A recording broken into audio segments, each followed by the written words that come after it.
Welcome to Chalkbox Talk. My name is Juan Jimenez. I'm the head coach at Austin Elite Gymnastics in Austin, Texas. But currently today we are here in San Antonio talking to Braie Swan from Olympia.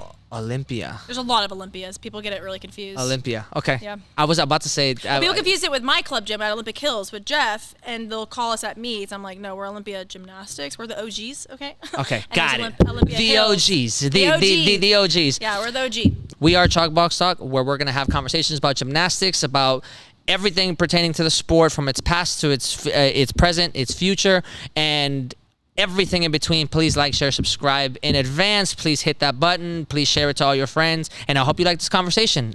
I certainly did. Hello, my name is Braie. Braie Speed is my maiden name, and Swan is now my married name. I was a gymnast for 20 years. Moved to San Antonio when I was 7. A little outside San Antonio, but trained inside San Antonio. Did TOPS program, was elite from ages 11 to 14.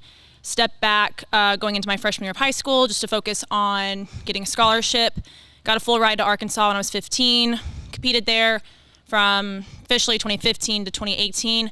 Freshman year, tore my ACL, so I competed sophomore year, junior year, senior year. Became an All-American my senior year, then graduated. Got right into coaching, did a little bit of personal training, wanted to try my life without gymnastics for the first time ever. That didn't last long, so I went right back into gymnastics, did coaching, and then I've been the head coach of this gym since 2019, a level 10 ranking judge now, taking hopefully my NCAA judging test in December. Don't know when or if I'll judge in the NCAA. That's a long conversation for that one, but other than that, just coaching, judging, do social media stuff with gymnastics, and then my most important role is being a mom. I think for me, coaching is really deep. I think my favorite thing about coaching was kind of being able to relive everything again and much different. Being able to be someone and something in my athletes' lives that I ultimately needed being a young gymnast and growing up, which I have to battle that with myself because, I know when I look at them and we're in situations and things are happening, it's, I wonder, like, what did I need in this moment? And that's a good thought process, but I have to remind myself, like, they're not you, and what you might have needed may not be what they need. So I have to, I'll balance that, but I think that's my favorite part, is just being able to be something different in the sport that I grew up seeing everywhere, no matter where I went, because it was just the culture of it. There was things I went through, and as a young gymnast that that was the ultimate thing that I was most worried about becoming a coach, is in protecting them from. And then that was the other stuff where old culture stuff coming into the gym, and it's like, I don't want it to be that way anymore. I don't want that to be my kids' memories. That's actually not a necessary way to coach kids. So I think my favorite part of coaching is just, I knew how much I hated a lot of the systematic stuff that was happening in gymnastics that affected me and that whole generation and the generations before us, that I'm like, I just want something to be done about it. And I like that I can hopefully have a positive impact in that and ultimately just be what they need me to be. And they don't need a coach that's going to take them to the Olympics. They don't need a coach that's going to take them to NCAA. That stuff's going to happen, and it's going to be there down the road if it's meant to be. What they need is someone who's going to take care of them emotionally, spiritually, physically, protect them and guide them through the journey of gymnastics, and also what it's like being a kid and a young girl and a young woman, and what that feels like in this sport. So I think that's kind of like my favorite part, is just hopefully being everything for them that I never got. You mentioned TOPS earlier, so I can't help, like, you kind of went through, you got put through the ringer. Oh yeah. Really early. Yeah. You know what I mean? So the coach when I was doing TOPS with ended up getting arrested on 26 counts of assault. And so I dealt with that, went through that, testified against him for my teammates and kind of just on behalf of all of us. So by the time, I had gone through TOPS and I was going the elite route, when I finally qualified elite with Jeff at Olympic Hills, or Olympia Hills now, And I was going to the Olympic Training Center every 6 weeks. Yeah. So we'd call it hell. I was going in the middle of hell. Was this the training center? This is the ranch. Oh, the ranch. I was about to say, like, Houston, was this Woodlands, whatever. Yeah. I didn't know if it was the ranch or if it was the one that's shut down. Indianapolis. That everyone's horror stories. Yeah. Yeah. Yeah. I cried a lot of tears there. Yeah. So yeah, I went there every 6 weeks for about 2 years. Only went to one camp that Larry was at, and by the time I had seen Larry in person, one, I had already known about him from an old friend that he had abused in the early 2000s. But also by the time I got to Larry, that was the third man I had been in contact with in the sport that was, getting arrested and doing things that he shouldn't have been doing to kids or anybody. So then what drove you when you got to the ranch? Was your stay there for long? Like, was your... Yeah, it's about 5 days. No. I mean, like, your tenure going to the ranch was you said it was every 6 weeks for how long? The 5 days. No. For like, 2 years. Yeah. Oh, for 2 years. Yeah. Okay. Because I was an elite that whole time, so that's where. So I'd go to the Devo camps. Yeah. And the camp that I was at with Larry's, because I went to a Devo camp, did really well. It might have been the Devo camp I won. I can't even remember, but I got invited to a national team training camp. Yeah. So there's only like 12 of us there, and with the whole staff, so we were very outnumbered, and we're young. Like Bridget Sloan was there, and Samantha Pejic, and Maddie Larson. Like I remember all of those really big names, and Yeah. I was just a kind of a newbie elite. I was about 12 or 13. So yeah, that was the only interaction I had ever with Larry, and I was like, I had known about him. Like I said, there was whispers already between the athletes. One of my close family friends. Oh, okay. So I knew about that situation, but again, to me, at 12 years old, this being the third person, I'm like, to me, I thought it was just part of the sport. But it wasn't national news at this point, right? Like, no. it still hasn't. It should have been. There was already a lot of girls and women coming forward before that time, but nothing. I mean, we all know the history of everything, the cover up and all of that. So there had been people, that told on Larry and things like that, but nothing was being done. Okay. Absolutely not. What would you say your experience in the elite world was like? Was that like, I mean, you called it hell, and I assume that for a lot of people, it's hell in general just because of how intense it is, but like, are you describing it as hell because of the intensity of the sport in general at that level, or because of all the extraneous factors? For me, elite gymnastics is hard. It is what it is. It's very hard, but that's not why it was hell for me. If we were at that level, like, you're obviously not afraid to work hard. You're not afraid of like pressure and things like that. But for us, it wasn't just like gymnastics. It was hard and there was pressure. We were just fearful. It was smart. It was scary. The Olympic staff was scary. You didn't feel like you could even make a mistake because you got your coaches down your throat. You've got the Olympic staff down your throat. You're exhausted. You're away from your family. You're in the middle of nowhere. I went to camp with severe pneumonia one time because, God forbid, I miss a camp having severe pneumonia, because what if you get pneumonia at the Olympics? Okay. I would like to live first. Yeah. I'd like to make it through this compete, severe pneumonia to even maybe make the Olympics. So I think and I don't like to speak on elite now because I don't have any skin in the game for elites now. Yeah. I don't have an elite. I won't ever have an elite. I don't want to coach elite. And I'm not in that new elite world. So I can't say that this is still happening. But for my elite world, it was just, you talk to any of us, we all hated it. It was not fun. Fun was not the criteria. There's no fun in the Olympics, no fun in gymnastics. I don't care you're in pain. I don't care you're sad. I don't care. It's like, it was just so... They forgot we were children. They forgot that we were 12 years old. So it was just really toxic because of all that, and that's why it was hell. It was just like, it just felt so like dark, and I'm like, as I've gotten older, I'm a good like energy reader, and even then I was like, I could just feel it was just dark. The energy was dark. Everything was depressing. Nothing was like, we couldn't wait to leave. We couldn't wait to go home. There's a lot of tension in those circles. I think I've talked to a lot of people.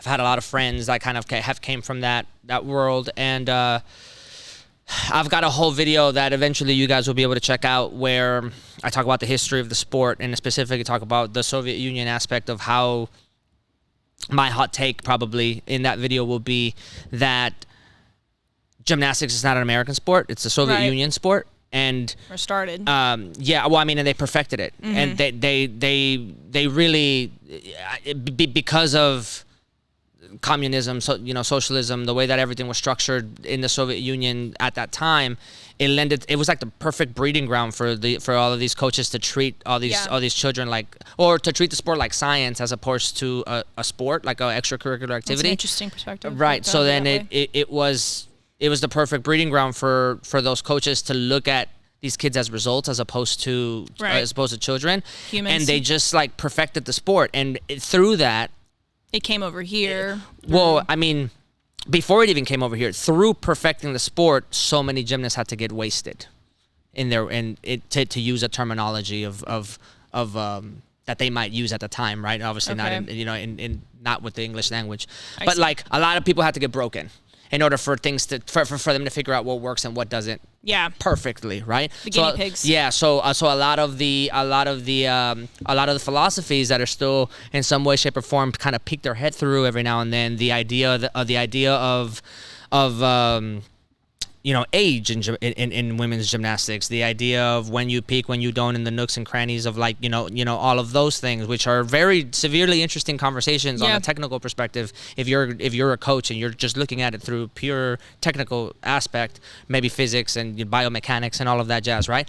But in terms of like the book's already been written, and the book was written way before it even came to the sports, right? My second hot take about that video, again, it's still in the making, but my second hot take is that when it came over here, our system, the American system, is the next perfect breeding ground for cultivating thousands of gymnasts. Mm-hmm. Because now, instead of the government being involved, now you get to kind of, for lack of a better term, use the hopes and dreams of young children all around the country to make the next batch of elite athletes. Mm-hmm. And instead of just one big government entity saying to a couple of coaches, like, you've got to get this done because we've got to represent at the Olympics and we have to beat everyone, which they were up until 96, right? Instead of that, now you have a structure where you can get like a Marta and Bella to almost just privatize it in a right, way. yeah, 100% privatize it. Like you get gyms from all over the country. Right. You give them a structure of 10 levels or whatever levels or this and that, and then you give them a refining tool to figure out how to see or I'm blanking out on the word.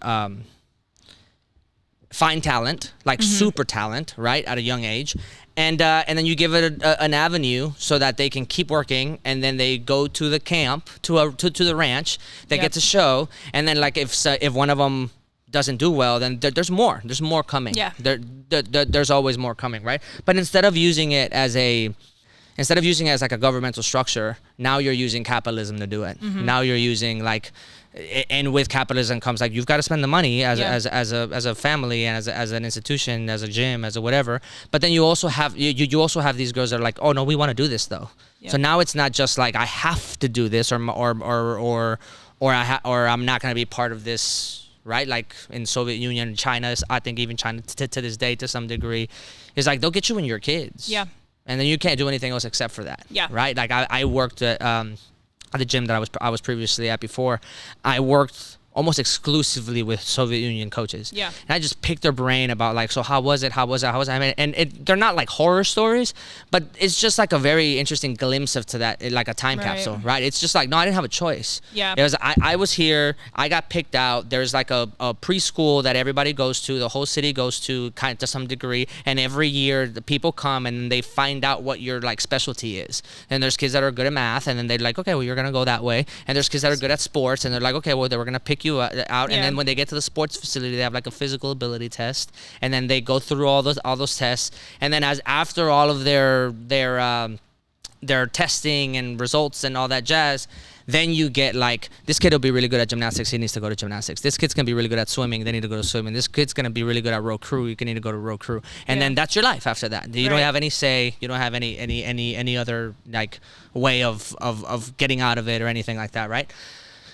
So now instead of that, now you just have these young women everywhere that are like, oh, I want to be that though. Yeah. Right? And then the more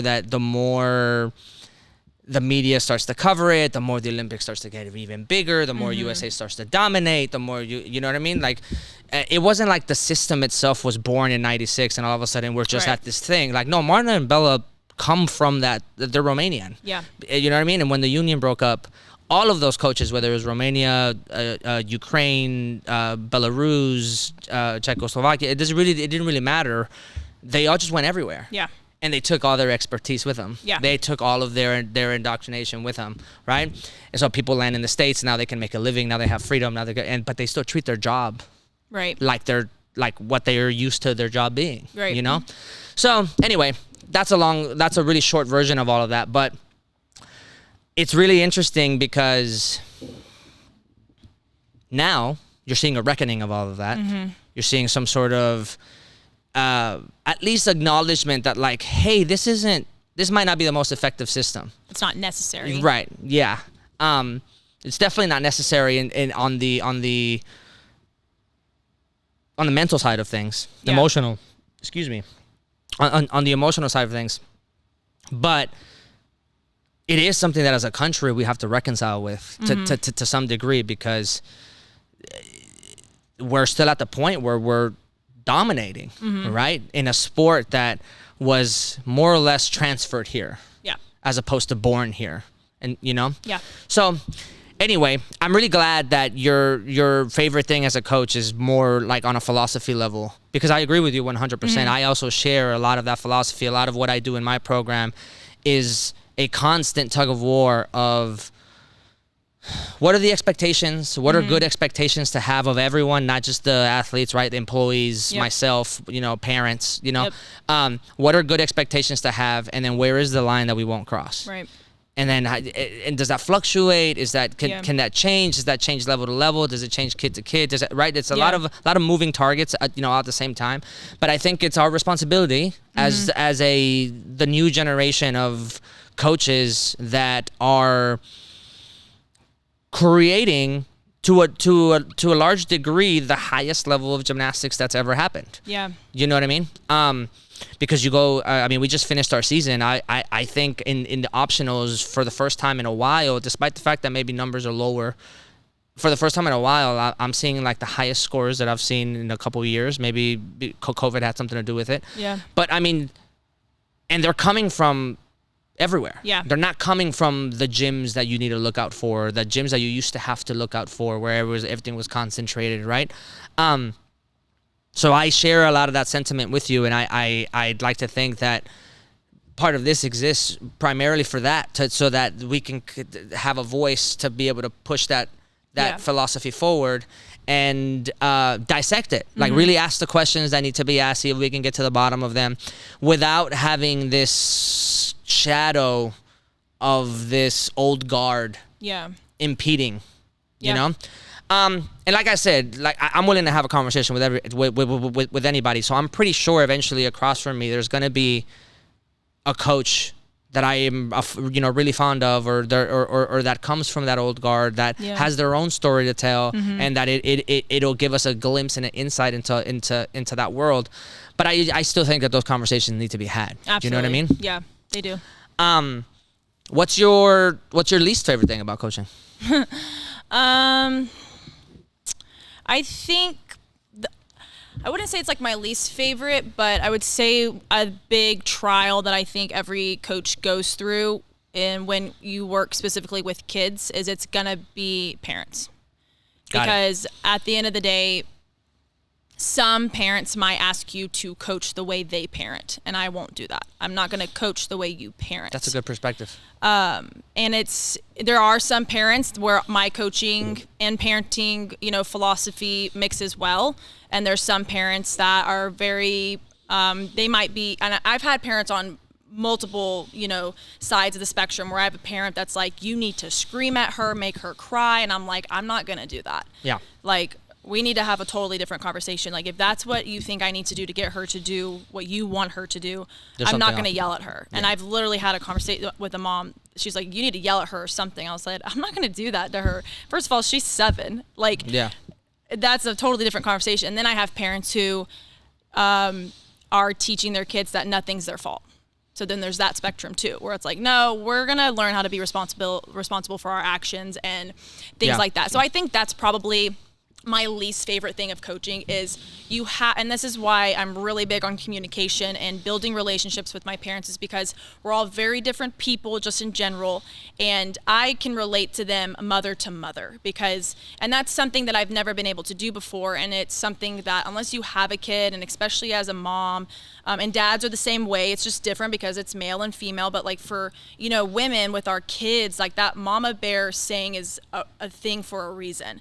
Your instinct and your job is to protect your kids, and it takes a lot of self-awareness and self-control to recognize when someone's getting onto your kid, especially when it's another adult. You've got to really be able to check yourself and be like, do I need to intervene? Do I not need to intervene? Is this because it's good for the kids to be held accountable by other people than just their parents? And that's something that I relate with my parents well, is like, I know how you feel. Like, I get it. That's your baby. Do you trust me? And that's the ultimate question. If you trust me, then let me do this. She's going to be upset with me. She's going to be mad at me because I'm asking her, hey, it's time to push back tuck to the high beam. You're ready. Well, she doesn't want to do it. Well, this is my job. I have to coach her through it. I have to push her. I'm not here to coddle her. I'm not bubble wrap. This is what you're paying me for. Yeah. But there's, again, a fine line to do that. But she's not always going to be happy with me, just like she's not always going to be happy with you. You're going to take her phone away. You're going to tell her she can't do this, all for what? To protect her, to make her a better human. Right. That's exactly what I want to do first and foremost. Is my job is to help, and that's something I think a lot of coaches forget about too, is we're helping raise these kids. Like these it's a huge privilege for a parent to hand their kid over to another adult and a coach, especially in this sport where so much abuse has been so rampant, to trust them. Like, that's a heavy burden, and I take that responsibility not very lightly. So for me, I'm like, ultimately, I'm helping raise you. Your parents are your parents, and they'll always have the say. But they're trusting me to keep you accountable for your actions. If you lie to me, we've had situations where, they're going to lie. They're kids. I've had that instance, and I called the mom, and she handled it with me, and, all that stuff. So, like, we're in charge of helping raise them first and foremost, in my opinion, as humans. And if I do a good job with that, and me and the parents are working well, that gymnast is going to come easily, because the athlete is going to be good because the human is good. So that's, kind of where I stand on that. And that's why I have that open line of communication. I try to relate to the parents. I'm like, I'm not fighting against you. We need to work together. We are a team, and we both love your child. What is the best thing for her? So that helps a lot, and it helps a lot with the parents that, well, she's just upset, or she like, okay, well, we've got to teach her eventually that some things are her fault. You've got to let her take responsibility, and we have those good conversations, but that doesn't come from nowhere. It comes from trust and, me earning their respect, and that communication and stuff like that. So long answer is, you got to cultivate it. Yeah, that's the hardest part, I think, about being a coach, is you have to deal with the parents. And I don't mean that in a negative way, but the parents are going to be there, hopefully, So let's peel that back a little bit. I agree with you. The one of the biggest grievances as a coach will be the parents, but I don't think that's gymnastics specific. I think that happens in all children activities. Like gymnastics specifically? No.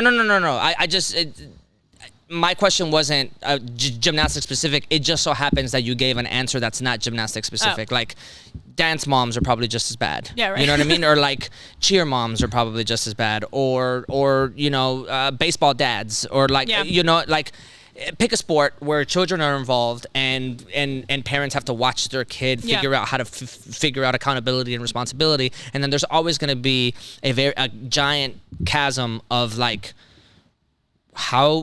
what's my role here as a parent? And I think I think first and foremost, as a sport, we do a bad job of delineating those roles specifically.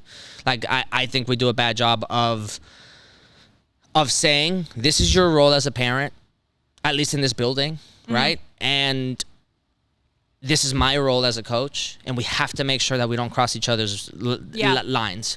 Because if we do, then who gets hurt is the kid, not us. I'm an adult. I'm gonna make my money anyway. You've got a job. You've got a living to make, right? Like, the athlete is the one with the dream and the one with the passion and the grit to be here, right? So we've got to keep out our love for this for the athlete as the biggest priority.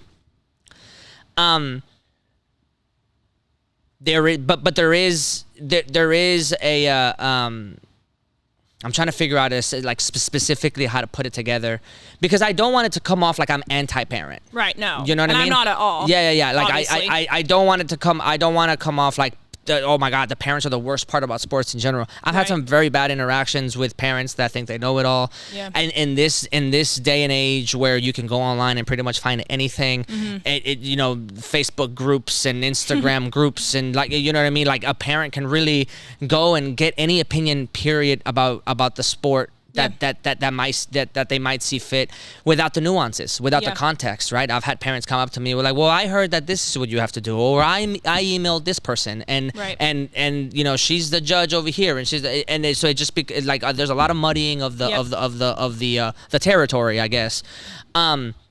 So it is very, very, very difficult to deal with that. I think I share your sentiment. I'm not sure that I would put it as my least favorite thing about the sport, but it's definitely high up there. However, I think that when I was more of a worker ant, whenever I was more of just a coach that had to do a lot of like the labor, and I had to just like show up and coach, and I didn't have to bear a lot of the responsibilities of the back end of a program, I think it was worse. I think parents would come to me more. I think parents would complain to me more. Obviously because they trust me, or but I think now that I have a little bit more power in my program, authority, and control over what happens on the day-to-day, I think either one, I'm solving for them in real time, like I'm solving for the concerns of the parents in real time, and I'm just getting less of that, or they don't want to come to me because they're afraid of the answer.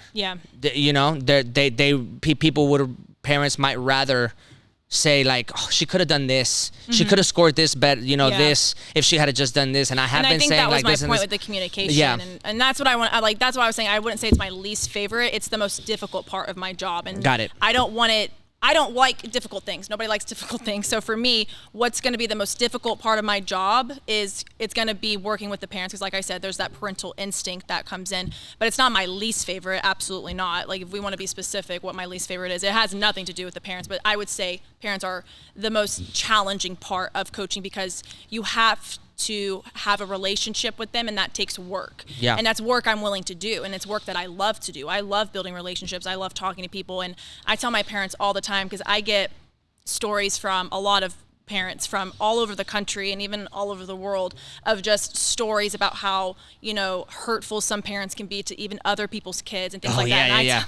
I've seen it happen. I tell parents all the time, and I tell my parents this all the time, so if my parents are listening, they already know. I'm like, I have great parents. They're wonderful. They really, like 99.99% of my parents are great, but that's because we have both put in the work. We've both put in communication and trust with each other, where if there is a situation that arises, I'm getting a text or I'm getting an email, we're getting things figured out, and it really is such a family. So I think that's like where I was saying the communication, that's why it's so important, because you can figure anything out before it becomes such a huge deal. And I don't want my parents to ever feel like they can't ask me something, because they ask me anything and everything. And I've been like, hey, you guys can't text me during a meet anymore. Okay, we gotta wait. Or at midnight. Like in the middle. That too. Like, send me an email. But they'll text me like, why is this happening? But I love that they feel comfortable, because that to me proves that I've done a good enough job for them to not be intimidated by my title, by the fact that they, in their eyes, are like, she has full control over my kid's future. And that's how. Okay, sorry. Oh, you're fine. That's how they may feel, and I don't want them to feel like I would ever use that against them. So to me, I'm like, we've both done a good job of, they've had to get the guts to come talk to me. I've had to make sure to remind them, we are on the same level. I'm not above you. I'm not below you. If anything, I work for you, you pay me, I'm here for your kid, like all of those things. So I think that's where communication comes in to really play. But are parents my least favorite part about the sport? No. Are they the most challenging part? Yes. But challenging doesn't make it negative. So I want to make that clear. No, for sure, because they hate parents. Because they will come. No, they will come at you. I just have to make trying to give you a lifeline there. One thing that's really worked, I'll stay on the parent front for a little bit. Like, one thing that's really worked for me is destigmatizing a lot of the bad situations that parents have in their mind about their situation, their gymnast situation. I think a lot of people, coaches included, I've been part of this group also, where we will convince ourselves of a reality that isn't actually the reality of what's going on. And I think that goes back to a question. I'll reference back, but it's a question that I'm going to ask you in a little bit. Some parents have this thought, maybe because of the culture that the gym has, or things other parents have said. I don't know. It could be a multitude of things. But a good example would be like, my kid has to move on to the next level. Yeah. And in their mind, they'll say things to themselves like, well, they have to. They have to. And I've heard everything from they have to move on, or we're not going to accept any, we don't want to repeat, or their friends are going. Like, it's been a multitude of things. Like we just won't accept not moving forward, and this and that. And a lot of those that terminology, aside from it as a coach making me kind of instinctively say like, well, that's kind of not up to you, right? But I think it speaks to a different part of the brain, really. I think it speaks to like a fear and it's a protective mechanism, and for sure, and more importantly, it's like they want to be seen like they want to be seen as successful. Yeah, maybe. And they'll for some reason think that a repetition of level, for example, is going to make them feel inferior, or it's not going to be as beneficial. Yeah. Or they're wasting time. Yeah. Or, so it's a lot of fear based there. So for me, that, one thing that's really helped with parents in general is asking, like, right up front, what's the ultimate goal? Mm-hmm. Like, what goal do you have right now? Because if you can't tell me a goal, then we already have a problem. Mm-hmm. You have to have a goal, right? Like, I have a goal. I've got a goal for myself. I've got a goal for my staff. I've got a goal for all these athletes. I've got a goal for all these individual athletes. They all might be slightly different, but I've got goals. That's part of the job, right? Yep. If you don't have a goal, or if your goal is lofty, like if your goal is like, oh my God, we're trying to be at the Olympics, then I've got to tone you down. Right. If your goal is not specific enough, I've also got to tone you up, right? Like if your goal is like, I just wanted to have fun. I was like, well, so then why are you in my office complaining about a level? Right. Right? So you've got to be like really, really, really specific about your goal, right? So what's the ultimate goal? My almost immediate response all the time is, my goal is to provide an environment where your daughter loves something, and she gets to explore that love in a healthy, calculated, as risk-free environment as possible. Mm-hmm. That last part, there's going to be risk. It's a hard sport, right? But that's my job. That's my goal in the immediate, like right now. Specifically, I don't really have a goal for your kiddo in terms of level. Mm-hmm. I've got a goal in terms of like work ethic. I've got a goal in terms of accountability. I've got a goal and I've given you a schedule that you have to come here for. So I'm expecting attendance. Right. Like there's a lot of different things that are already expectation based that are really easy to just show up to. Right. But I'm not here to punish her either. Right. Like if you're struggling to get to level 7, and I've provided everything possible that I think is the right prescription for the matriculation through the levels, and we're getting stuck. Trust me, I'm aware of that also. The difference between you and I, though, is that I'm not upset about it. Mm-hmm. You as a parent seem to, are coming at me with this already preconceived notion that repetition is failure. Mm-hmm. And I'm not even looking at it that way. I'm saying something's going on. Something's happening. I'm not even saying something's wrong. I'm saying something's happening.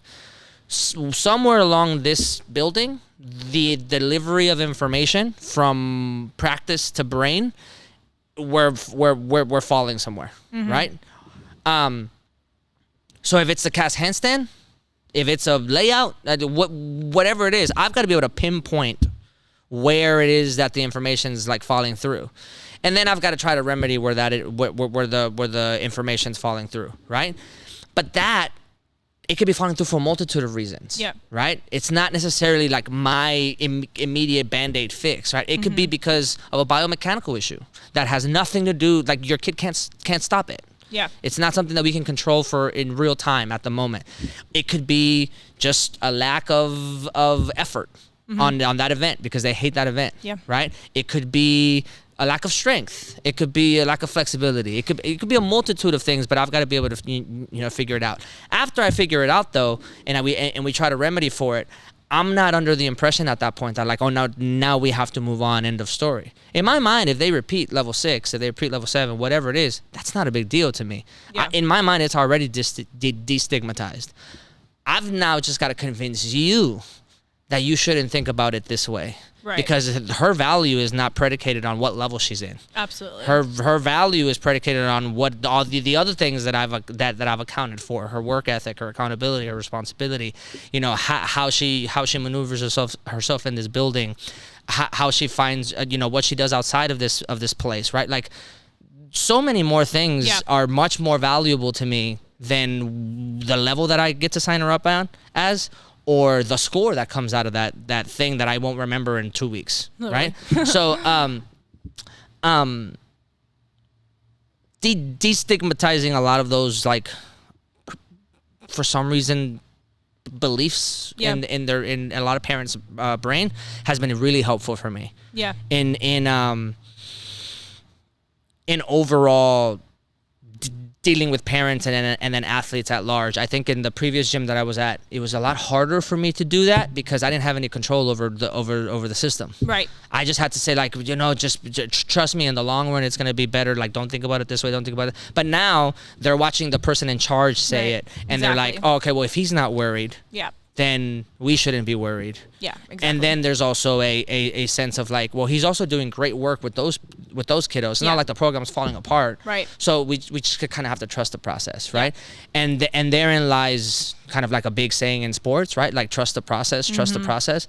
And if I take any issue with that phrase, I do believe in it, but if I take any issue with the phrase is, but you've got to be able to tell me what the process is. Mm-hmm. If you just say trust the process and there's no process, then we're just frolicking in a building, Right. As a coach, I find it my responsibility to say like, here's the process. Yeah. You know what I mean? I've got the process. It's step A, step 1 all the way to step 100. We're going through a process. But you've got to trust us in that formula. And more importantly, my process is not the same as your process. Right. As a head coach, we cater to very different types of individuals, maybe very different family types, maybe. Well, and our experience is very different. 100%. Every kid that comes to me, for the most part, anything that they're saying they want to do or try to do. Besides myself actually making the Olympic team, I've probably already been there, done that. Mm-hmm. I've done every level. I've qualified in elite. I dealt with the Olympic staff. I've been on a full ride. I've been in college gymnastics. I've been an All-American. I got the degree. I've been the coach. I've been the judge. I've been the mom. And so when I tell them, like, hey, there might be some things that are necessary and that aren't necessary. And I feel like when they see, because I'll get, all the time, oh, Coach Braie, I YouTubed you. I'm like, stop doing that. Like, I fell at that meet, but it's okay. We'll be fine. But they are able to, see me and they actually believe it. And then when they see someone that's like, well, I have all these hopes and dreams, and my coach has literally, done a lot of my hopes and dreams, and I'm going to trust that. And for me, it's like, I've been through all of that.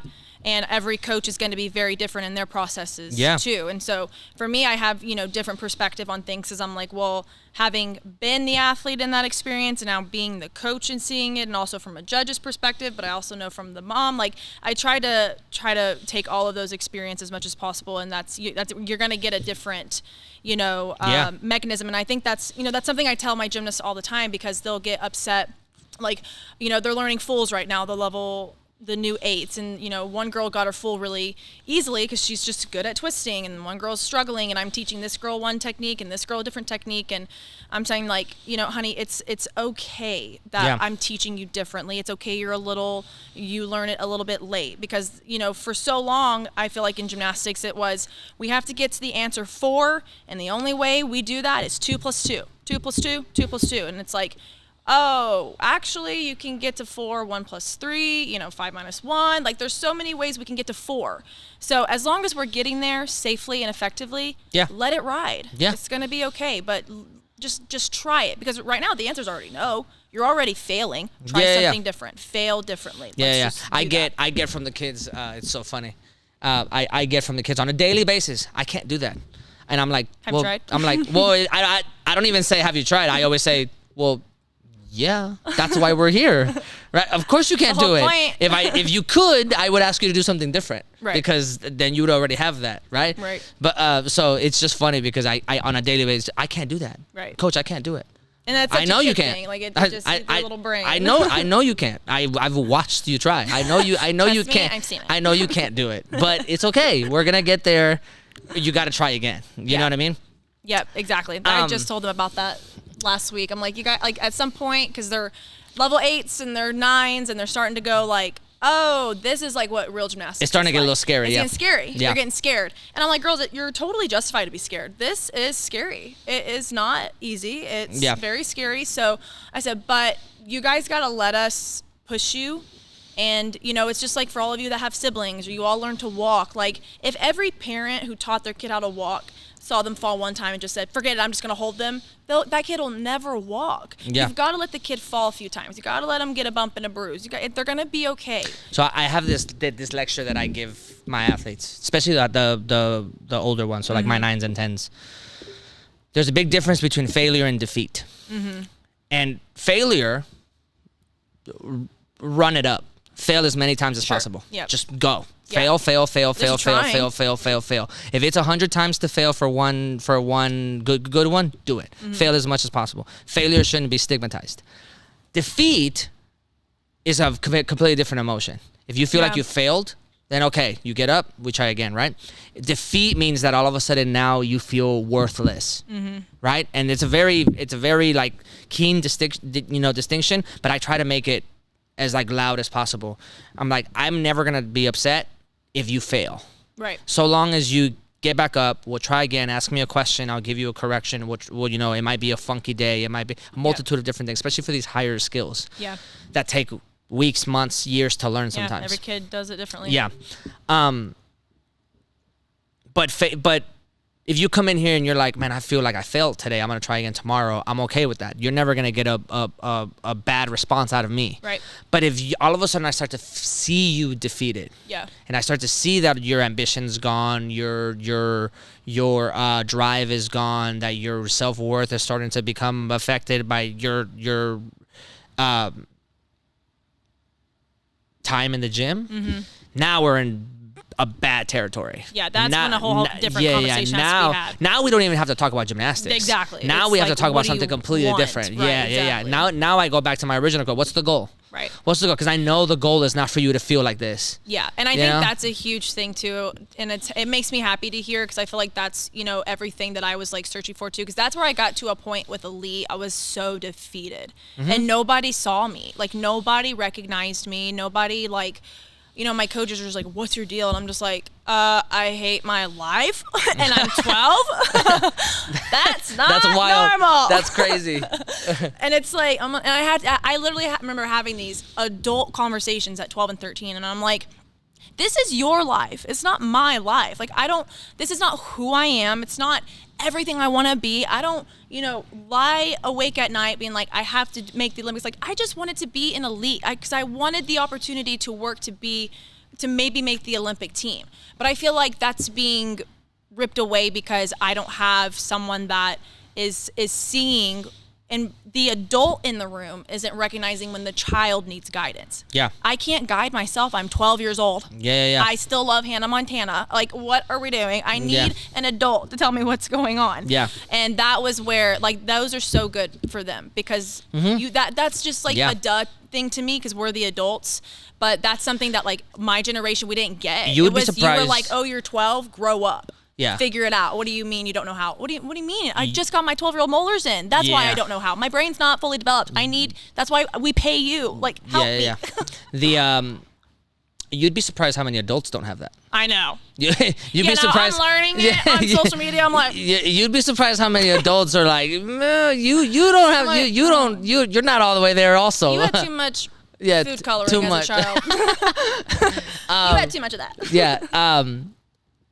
One of the things that, So I just started in January as my new position as head coach, Oh, okay. right? And like and one of the biggest things I get from my older athletes especially is, are you mad at us? Yeah. Are you mad at us? Are you mad at Are us? you mad at me?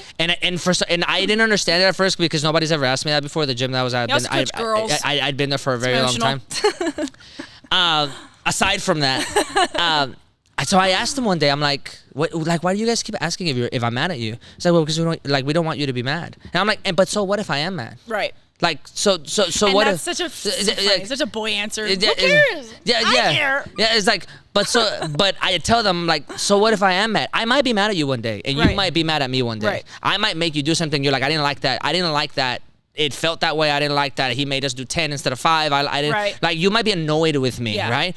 And rather, let me like change my answer real quick on them, right? Which they hate, but I'm like, I'm actually like never really mad. Like, if you're gonna actually Right. prescribe the emotion of anger towards somebody, like, Right. I'm not mad at you. Right. I might be annoyed with you. Maybe you're wasting time. Frustrated. Yeah, Those are maybe I'm frustrated with know. you. Maybe I'm annoyed with you. Maybe maybe I asked for 10 vaults in an hour or whatever. I don't know, whatever assignment. Yeah. And you don't get it done in the time that it was completely doable to get it done because you're wasting time. I could be annoyed with you, Yeah. right?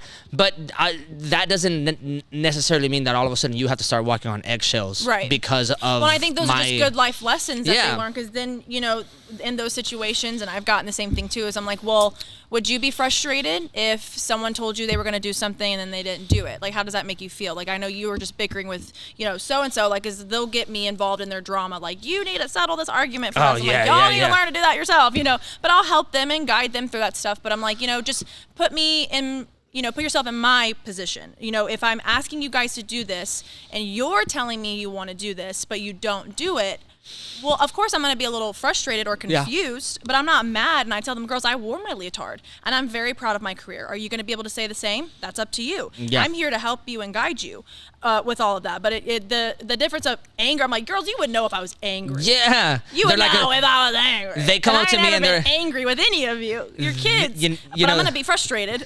There's been times where I will go up to somebody and I'm like, hey, I asked you to do this. I need you to do it again. But, Right. and I'm like very stern. And they're like, on a scale of 1 to 10, how was that? That's a good and I'm one. like, that was like a 4, like a 5. Right. And they're like, oh my God, if that's a 4 and a 5, like I don't wanna can't. see your I don't want to 10. see your 10. And I'm like, and you probably never will. Right. Because there's actually probably no conceivable, just absent of you maybe punching one of my coaches, I'm probably never gonna be like Physical assault. that mad at you ever. Right. Right? Like, because there's really no reason to. At the end of the day, I always go back to this question, like, what's the goal? Yep. And by the time you're level 10, the goals that you have as a level 10 should be crystal clear. Yeah. There- It probably is one thing. Right. Like, and if it's not, it'll be crystal clear somewhere else. Yeah. Right? Like, you can't. I'd be hard pressed to find somebody that's a level 10 gymnast that is just like whoop-de-doo. Winging it, yeah. Winging it. Like, 'Cause that level, you can't just wing it. It's you too know hard what's coming. to not Yeah. to have something you're working for. You know what's coming. You know what you're capable of. You know what so you're going to have a goal, right? So I always go back to what's the goal. If you end up not listening to me, sure, I might be annoyed with you in the moment. And I might even tell you about it. But I'm not going to like hold it against you the next day. I'm not going to do it. That's but, a huge thing. Right, but is like not holding a grudge. right. My coaches held grudges. Oh my God, they held a grudge. But what I do say is, however, say we're working on a bail and you're afraid of the bail. And we've already had the lecture of like, fear is an emotion. You got to learn how to deal with it, Yep. and not let it deal with you, right? And we'll work out it however we must, right? But I am gonna tell you, like, ideally, by this time of the year, we should be pretty solid at it. Yeah. Or else we're going to be in Timelines are really yeah, good for like, them. or else we're going to be in some funky situations. Yeah, we're gonna be right? not ready. And not because of me. It's not like I'm gonna be mad at you. You're just gonna feel that in your stomach whenever you're about to go into a meet and you don't have that bail and you know that bars is coming. Like, you're gonna feel it. Yeah. So it's not gonna be on me. Or you're just not gonna It's gonna be compete. right, I'm not right, gonna send you out there to right, get or hurt. or that. But I always say, if you don't listen to me right now and I'm annoyed with you, I'm not gonna hold a grudge. But 6 months from now, 8 months from now, I might Remind you. I might remind you of this moment. I might remind you of, say, like, hey, remember that time that I asked for 10 and you only did 5? Well, you did that a total of 20 times Right. up until now. So now you've wasted 100 tries. Right. That's not on me. Right. I'm not holding a grudge against you. I'm not all of a sudden telling you can't or this and that. Like, I'm not doing that. But we're here now, and you're 100 tries less. than what you could have been per my prescription, right? That's on you. You've got to figure out how to square away with that, because that's not a fight or a conversation that you and I need to have. We don't. I can remind you of it, but it's not something that you have to deal with me. Yeah. I'm a facilitator. I'm gonna get you there. I'm the one prescribing these things, and I will be your adult representative out there, and I'll make sure that you're safe. And that's my job. I'm gonna do it. Yeah, we use that analogy all the time, because they get it from a kid's perspective. I'm like, girls, I've saddled you, I've guided you through the forest. Here's this beautiful water. Whether you choose to drink it or not, water. And that's fine. If you don't want to drink the water, I'm okay with that. But do not come to me and say you're thirsty. Go drink the water. I've done everything I can for you, and I will sit here until you drink the water. But what I won't do is force your head in that water. Yeah, 100%. I'm not crossing that line, because now I got a pissed off horse who still hasn't drank the water. And now I've crossed a bunch of lines. So that's the best analogy I give them, and they get it. They're like, oh, that makes sense. Like that is great, actually. For them. Yeah. I mean, and I think it works for everybody. It works for adults. It works for, you've got to drink the water. Right. You got to go and do the work. Done everything else. Yeah. Just put your little head in there. Sip. Yeah. So, I had something else in here that I had to pick your brain about. In that, we're talking about like nuances and failure versus defeat, and all of those things. I came across I forgot who, somewhere online. I don't think it was sports related. It might not been. It might have been. All these things blur in my head at this point. But somebody was talking about the difference between good and great. Have you ever thought about that concept in general? Right, like, and they said something very fascinating to me, which I think intrinsically I've always known, because I tend to be a high performer everywhere in a lot of aspects of my life, but I haven't been able to like articulate it very well. And I think they said the difference between good and great is sacrifice. And you can be talented and decently good at something, maybe gifted, maybe genetically gifted, depends on what you're talking about, right? But like, you can be decent and good and get by. That's a fact. I think everybody has known somebody that's done that to some degree, or that like skates by to a large degree, right? You can turn, with a little bit of effort, you can turn a C student into like a B student. And like or a B plus student, right? But in order to turn like a B student to an A plus student, even though it's the same degree of separation from the C to B and the B to A, even though it's the same points that you have to cross through to get to that 98, 95, 99, 10-0, right? The amount of work that you have to do is astronomically more. It is not correlated whatsoever. If you did 10 amount of work to get from C to B, it's 100 amount of work to get from B to A. And so it's not proportional at all. And it really fascinated me, because when you really start to dive into the nooks and crannies of it, the difference between just good at something and phenomenal at something, extraordinary at something, is the sacrifice. Is going in and saying like, look, in order for me, I'm a B student right now, I'm a B plus student right now. What's it going to take for me to get an A? What do I want an A for? I want an A plus. What do I want an A plus for? I want to go to Yale. Okay, what's it gonna take, right? It's gonna take less hanging out with my friends. It's gonna take more time studying. It's gonna take later time studying. Maybe I don't watch Stranger Things with all my friends. Maybe I don't want, you know what I mean? Like, there's all I'm talking about is things not to do, not the things to do, right? And at that point, the sacrifice becomes such a key component to the difference between good and phenomenal, good and extraordinary, to the point where like a concise way of saying is like, you can't do ordinary things for extraordinary results. Absolutely. My dad's told me that so it's one of those things where when they described it, I'm like, oh my God, that's so true. Yeah. Like, an 8'6" athlete, to get them to a 9'6" or a 9'7" is so much. It's a big jump. It's such a big jump. It's such a big jump mentally. It's such a big jump confidence-wise. It's a big jump, not like the actual aesthetics of the gymnastics, right? It's a big like strength jump. It's just so huge. But a 7'7" athlete to an 8'6" athlete just means that like you just, maybe you're just not up to level. Stayed on. Yeah, So What are your thoughts on that? Like, what do you like? What's your initial reaction? I think that's 100% true. And for me, something that I talk with my athletes about with, the things that they want to be. And we talk about it like, less than 6% of high school athletes go the NCAA route. And how many of those athletes, the percentage of them actually being on a full ride, like you've got to realize all of these dreams and these goals that you have, there's a reason very few people achieve them. And my biggest thing with them is, you have to be willing to do things other people aren't willing to do to have what other people will never have. If you aren't willing to and I tell them specifically with me, one, my kids will never work out more than 20 hours a week because that's what they bar at the NCAA. And for me, I really want them to find that balance of, school, time management, their bodies, mental rest, all of that stuff. So I'm like, you guys are competing against girls that train 30 to 35 hours a week. And as much as I may not want you to do that, there's going to be advantage and disadvantage to both. But they have an advantage because they're in the gym more than you. Now, some of them will get privates with us, and okay, but still, you're not working out 30, 35 hours a week. I said, so if you guys aren't putting in extra work outside of the gym, you're probably not going to be next to those kids that when you walk in, you're intimidated by.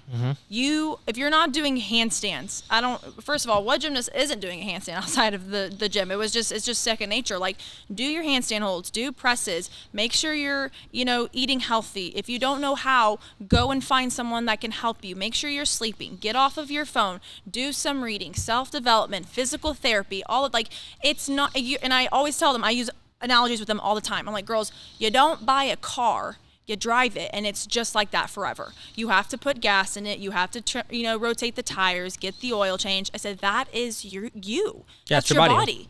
You have to be getting therapy, the good nutrition, good sleep, all these things. And if you're not willing to do that stuff, well, then we're probably going to fall behind because now you're telling me your ankle hurts. Okay, well, what are we doing about it? Well, we're just, waiting for what? What are we waiting for? You need therapy. Go do PT. Go do this. And I understand it's expensive, and we talk about that too, and me and the parents and working things out. But it's just like the greatness is, it's a cake. You can't just put eggs in the bowl and it's going to be a cake. You have to put every single ingredient. It's your family's commitment. It's your commitment. It's the time. It's the therapy. It's the mindset.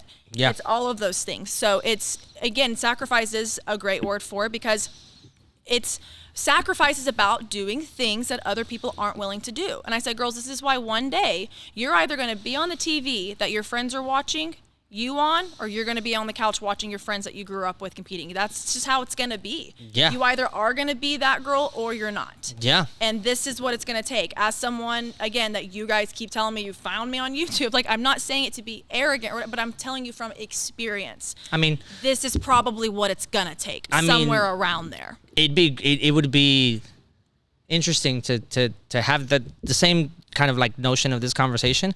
A prime example of that is, Hesley. Mm-hmm. You look, she's 16 years old. And she just, she's a baby, and she just made the team. Simone's like, can you even drive yet? Yeah, so it's a great example. Yeah. The sacrifice that girl must have made. She moved, she was in New Jersey, and now she's in, where was she at? She was before? Was she at what's Maggie's? Her name? Yeah, Maggie's gym. Monmouth? What was that gym called? Monmouth? I don't know. Yeah. That place. Yeah. But yeah, she was with, I even forget her name, the coach, because I just don't care about her. It's Maggie Haney. Maggie Haney, yes. She was from her gym. And now and I can't remember, is Hesley at Woga or she's at Woga? She's at Woga with Valeri, not that's what I thought. Not Yevgeny. I thought although she was Yevgeny was there, but with another one. I think Yevgeny was there for Sky. Yes, he was. Yeah, he was. But yeah, no, it is a good example. And Hesley's a tough example too because, like, again, 4-5 people make the team. Like, okay, but the odds of y'all making the Olympic team, for anyone, it's a small number. But you have a higher chance of going to college, which is all my kids' dreams. They're all very NCAA driven. Yeah. So are mine. And that's great. I love that. And so for them, I'm like, girls, it's not impossible. Like, you really could go and do it. And that's another conversation, too, about the whole stigma. And this is a conversation I've had with one of my girls. She was here before I even started coaching here. And she started, as a silver. They did Excel. And she had a coach that they did Zumba for Beam. Like, there wasn't real gymnastics going on. And this is a kid who loves gymnastics, and she wants college gymnastics. So me and her have had a lot of deep conversations and a lot of real conversations. I'm like, do you want me to be real with you? And this is stuff me and her mom talk with too, and we have a really good communication and relationship with it. But I'm like, you are behind. You're turning 16 and you have yet to compete level 9. It's not your fault that you had a bad foundation, that your coach put you on no road to lead you. Because if I would have had you when you were 6, you'd probably already be committed. Because I would have known we're not doing Zumba for beam. Yeah. We're doing gymnastics. That's kind of wild, skills. actually. That's the program I took over. Yeah. So she, unfortunately, and I've had that conversation, I said, unfortunately for you, it started unfair, but you have control of what we can do from here. And let's write out what it's going to look like. So me and her sat for like 30 minutes about a month ago. I'm like, if you want level 10 this year, which needs to be probably as a sophomore, you need to try, but we got to test you out of 9. I said, so let's get your 9 skills. Let's see what we can do for 10. I said, but this is what it looks like on paper. Composition, this is what we need. We could do this, special requirement. Obviously, I'm a judge, so like that helps. And, if you do this skill, we need this bonus, and you're probably like, and she's a specialist because she's had a couple back fractures. Like her back is just, she's got like a bone thing. Well, yeah. So I pulled her off of 4. I'm like, let's just protect your body. What 2 events do you want to do? And she said, I want bars and floor. I said, okay, you're going to be a specialist then. You've got to know you've got to work twice as hard as everyone else because you don't have that all-arounder behind your name that a lot of people are going to want. Yeah. So she's okay with that, and we're working, and that's what me and her mom talk about. I'm like, we're doing everything we can do, and whatever happens, happens. We'll leave it in God's hands, and that's just what we're going to do. But she has a nutritionist. She does the therapy.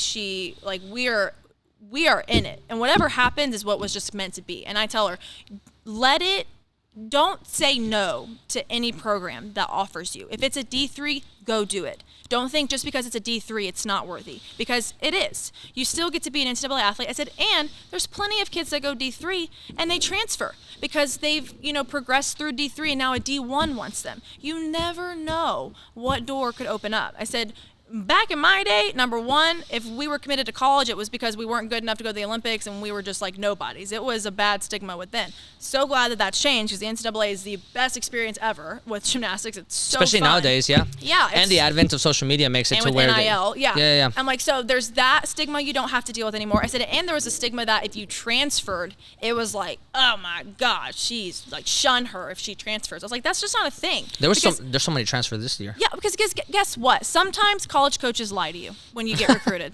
Yeah. Sometimes they're not who you thought they were going to be. Yeah. So you should be allowed to change your mind and say, I want to go to a school where I'm wanted, where I'm valued, where I feel like my career is going to be better. Like, they should be able to do that. So now that stigma's gone away. And I'm like, you have so many options. Like, just go and try. Explore. Yeah. Go and try, and we're going to do that. And so that's where, that conversation with her has had, and I'm glad that stigma, she doesn't have that because she's like, well, yeah, I might be turning 16. I've never competed 9, but I'm gonna go freaking try. And she works her butt off. That goes up. That goes to one of the things that I talked about earlier, which is like, what's the goal, right? And the goal ultimately for me is, does your kid like being here? Mm-hmm. Does your kid have passion for this thing?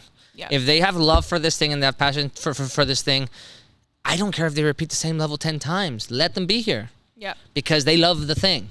Yeah. You know what I mean? Me in my life, I think that I've always been blessed in a super lucky, super fortunate that the adults in my life didn't really care about achievements all that much, and they cared more about, like, are you enjoying yourself? Yeah, and are you building a character? Right, and if you're not enjoying yourself, then like just find something else, dude. You know?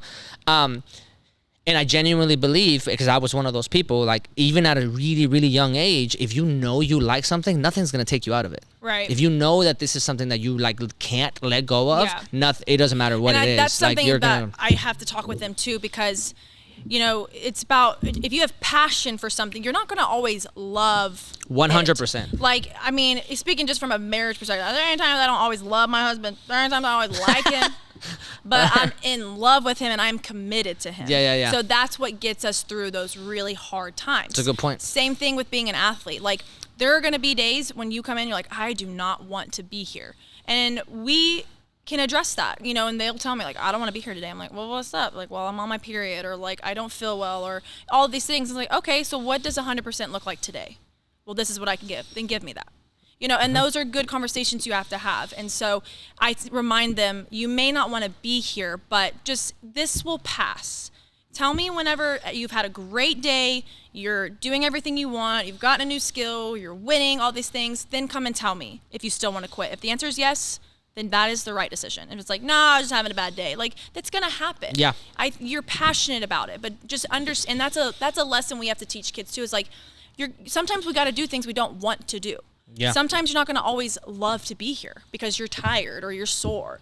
But if you want the end goal, you'll be willing to do those days. Yeah. And those are things I thought about at 10 and 11 when I'm going through whatever, and I'm like, this sucks, but I want Olympics, or I want college. So I'm just going to get through it. Yeah. I'll get there eventually. I just got to get through it. And that's a conversation too. So it's a fine line of like, well, we want her to enjoy it, but also not everything is enjoyable in life. And then you're going to have to do things you want to do. Because good luck calling your boss one day and be like, I'm just not feeling it today. I'm not coming into work. Okay, well, you're fired. Yeah. So good luck. And I told I said, don't come knocking at my door whenever you don't have a job and you're homeless. I don't have that much room. Just those life lessons of, yes, we should be happy and passionate about what we're doing, but also no, we're not always going to be happy. We're humans. We're going to have emotions. We're going to have bad days. Don't just quit. My take on that is that, especially when I'm talking to parents, I'm like, what adult do you know that can do 100% every day? Right. What adult wakes up every day and is like, I love my job? Find me that adult, because I guarantee you can't, for real. Like, I can't. If adults can't do it, why do you expect children to? Why are we asked out of kids? That's 100%. Right. So, and and to a point we should, because we're trying to teach them, but also do not have an expectation for your child that you won't even hold yourself to, because now you're a hypocrite. Correct. So you brought up earlier about your athlete in terms of the foundation and Zumba beam. Guess what? She doesn't do beam anymore. The trauma is there. Not choose beam as a specialist, and I don't blame her.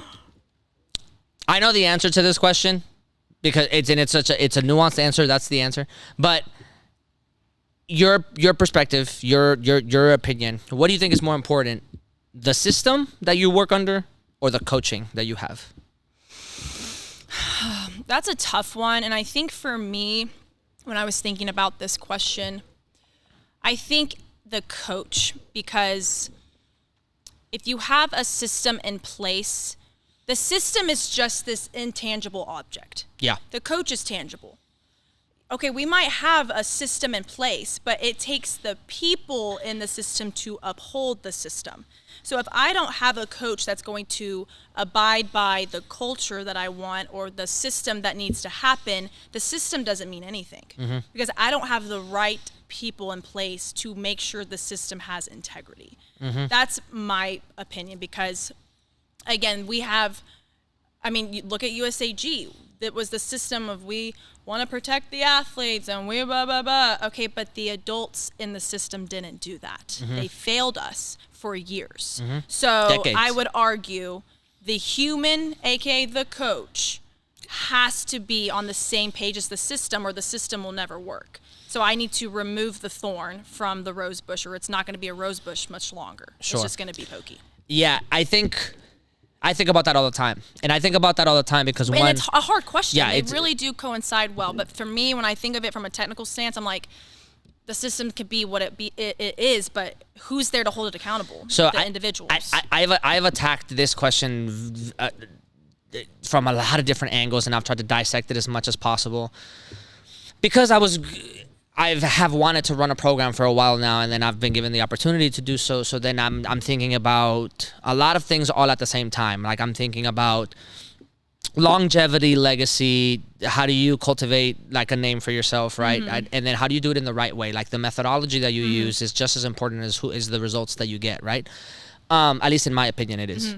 Then I'm thinking, like, I want to make sure that every kid walks out of this building feeling like they don't like they have a positive memory of the sport, regardless of where they ended, how they you know, what the result is after this building, right? For me, the failure for as a coach for me would be that somebody walks out of a building and says, I hate gymnastics. Yep. That to me is I don't care how many 9-9s you got. If you walked out of there saying like this sport can like burn, right? I'm like something went wrong, right? So I've attacked it from many different ways. I've worked under very different systems that are equally as effective as they are problematic, and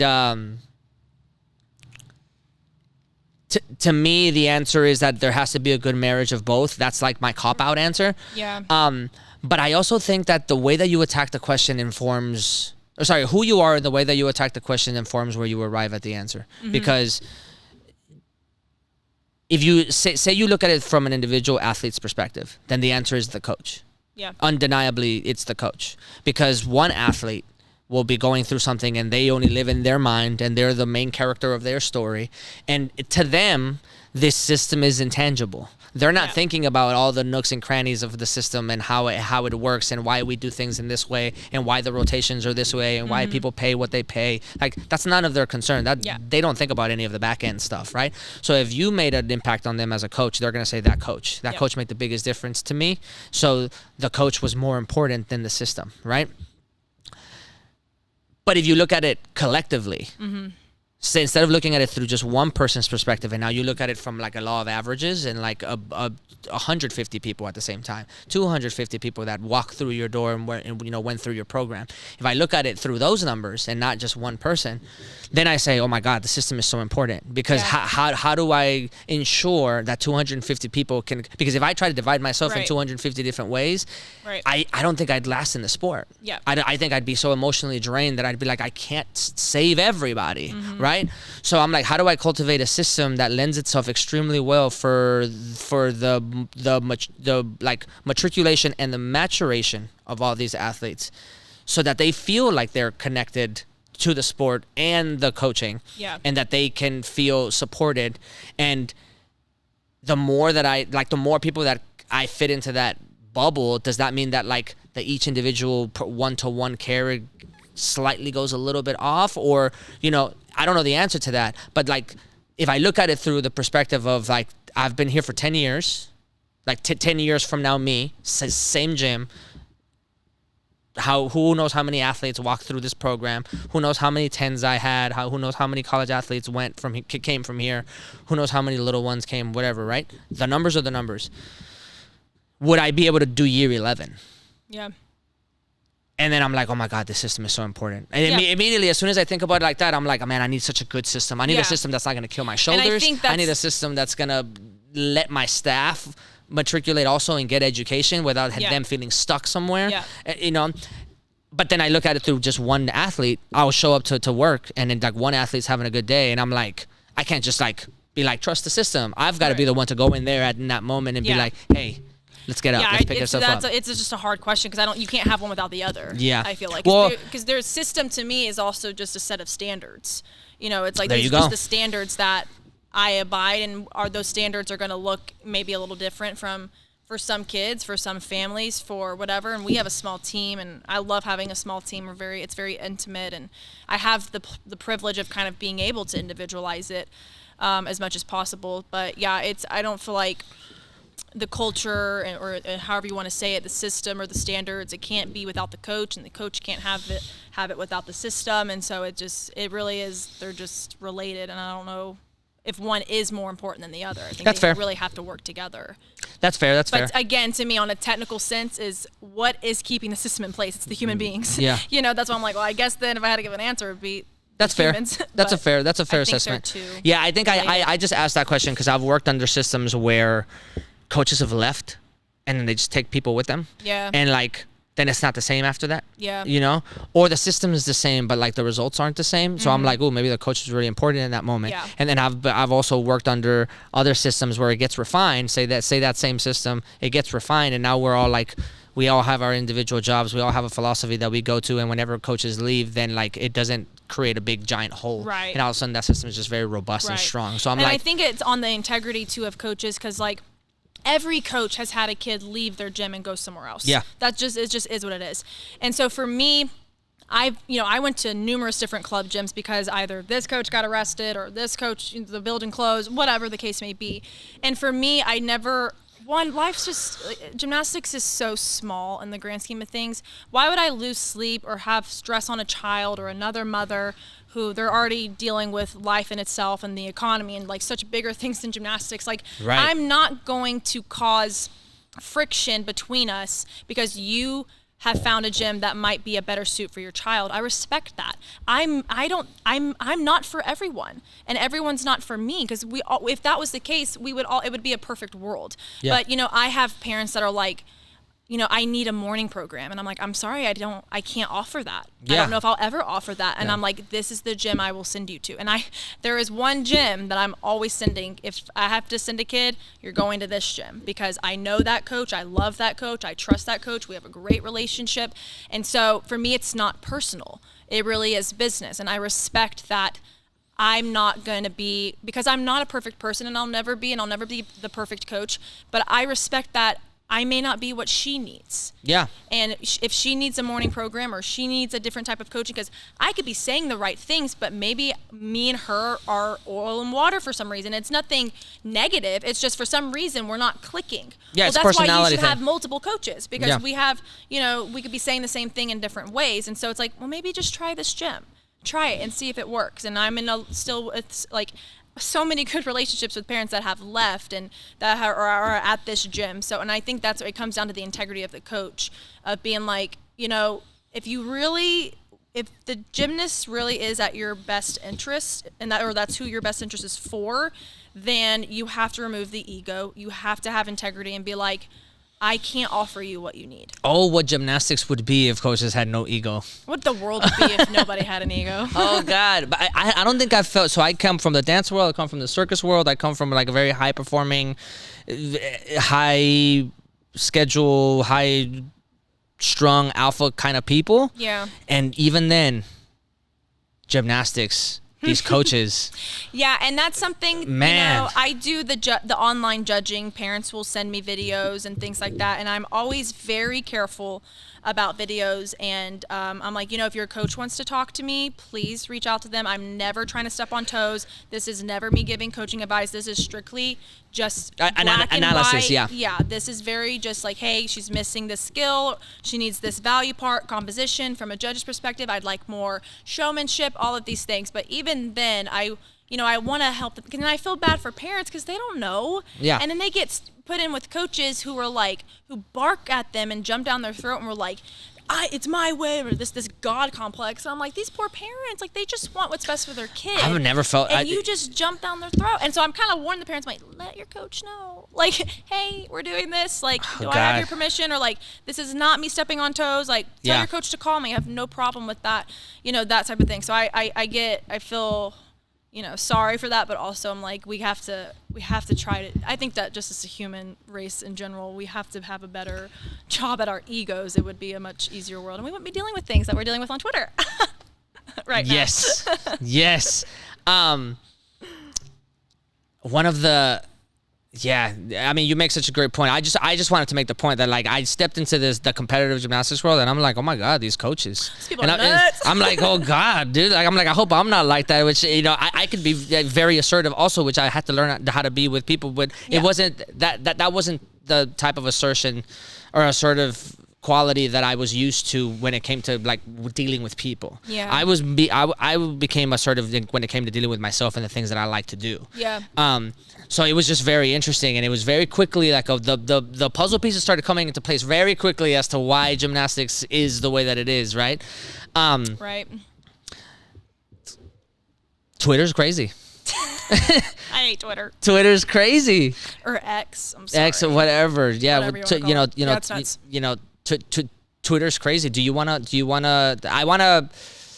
I 100% want to talk about two things, but if you want to sprinkle this in, we can, right? But because I think we can segue it in. But I definitely want to talk about Texas and not having D1 school, because I think that's kind of crazy. Interesting talking point. Yeah.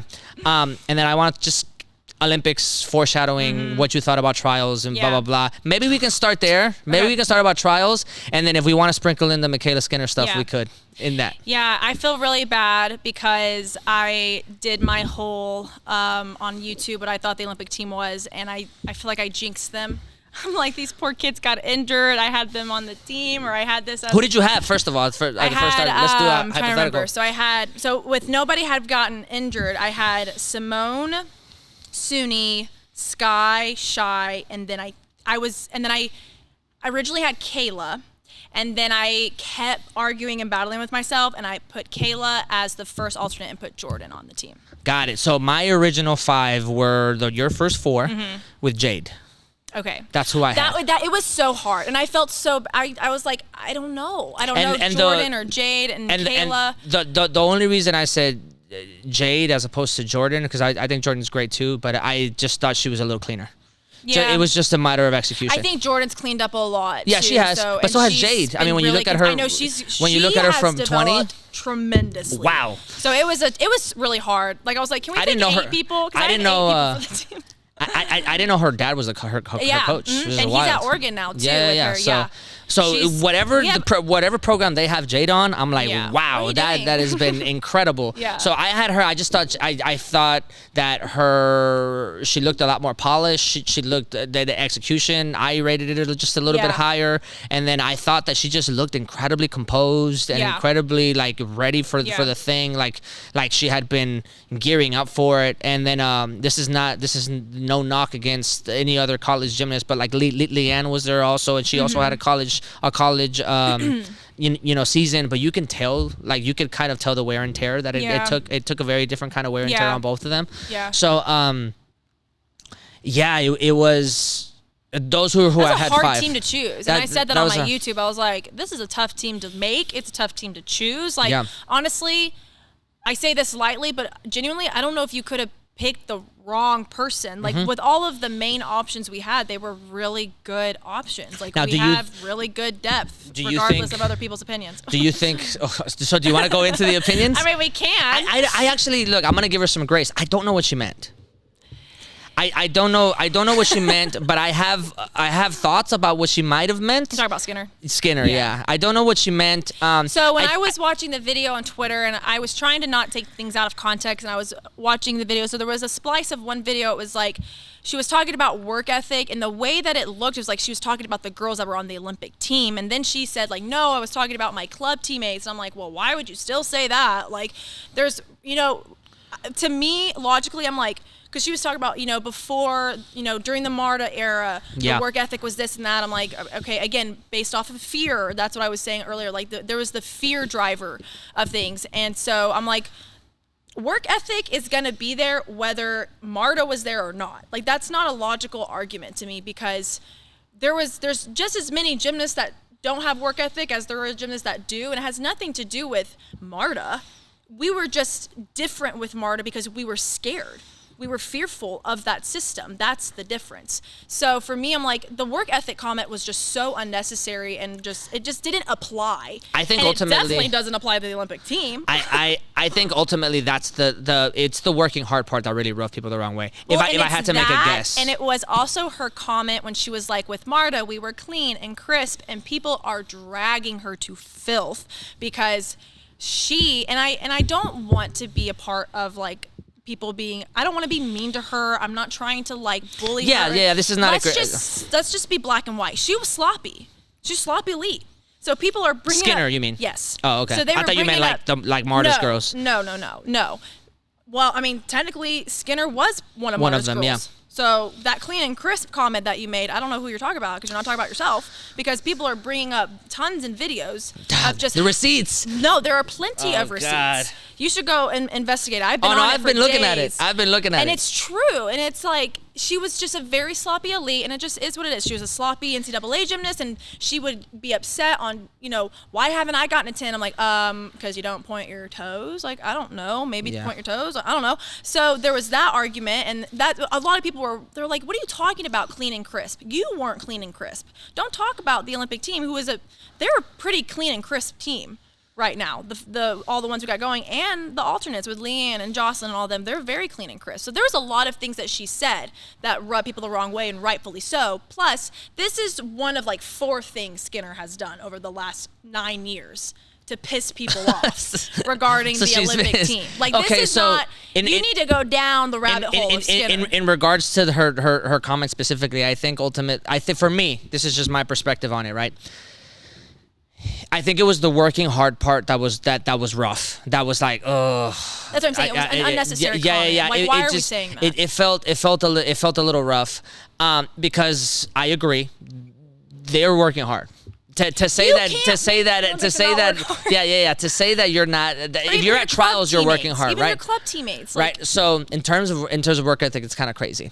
But if you wanted to make if you wanted to get a little bit more technical, if she had said something I don't want to put words in her mouth, but just an example. These aren't my thoughts either. Yeah. But as an example, if she would have said, like, as a country, our vault baseline is lower than it used to be.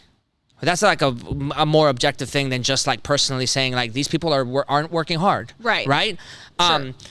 Then maybe we can dissect that a little bit differently, right? And I don't want to throw her gymnastics under the bus, because I also don't think that even if she 100% was like really sloppy, or it wasn't the X, Y, and Z, that still doesn't absolve her from having the experience. Well, not even that, just a critique. Yeah, you know what I mean? And I agree with that. I don't think you have to have been something or done something to have an opinion or an informed opinion. However, it's the delivery that was a little bit problem. It's the delivery. It's the calluses. People are calloused by her already. This is a lot of things people are saying on Twitter. Like, if this was her first incident and she apologized, we would let it go. Like, because people say things they don't mean, or it comes out wrong. Sure. Like it could be like people take that with my parent comment, and like, it's not the parents. I love you. That's not what I meant. I want it to be clear, and that happens. But for her, it was like, okay, it was the 2016 incident. It was the comments she made about Marta and the abuse. It's now the Olympic team comments she's making now. So people are like, are you done? Like, they're just kind of like, they're kind of fed up. Stop. They're kind of fed up. And I was around her-ish. I was actually around one of her teammates more during my elite time. But I had an experience with her at NCAAs that I was like, oh, I know your character for sure. And it's and again, I don't want it to be judgmental, but based off my personal experience and the way I've step back and watch her in person at nationals, and then I see her on social media and all of these things, I'm like, she genuinely thinks she thinks she's better than a lot of people.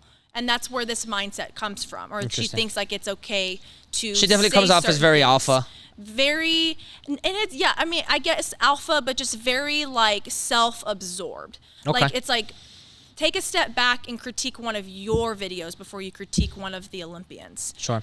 Like, dissect your vault before you dissect her vault. Like, it's just those type of things. And it's not trying to be mean or not put her under the bus or anything, but it's just like the self-awareness is not there. I tried an exercise mentally to say, like, okay, if I had to create a critique for gymnastics, not the Olympic team, but gymnastics as a whole, where we stand as a country. Yeah. If I had to make a critique, what would they be?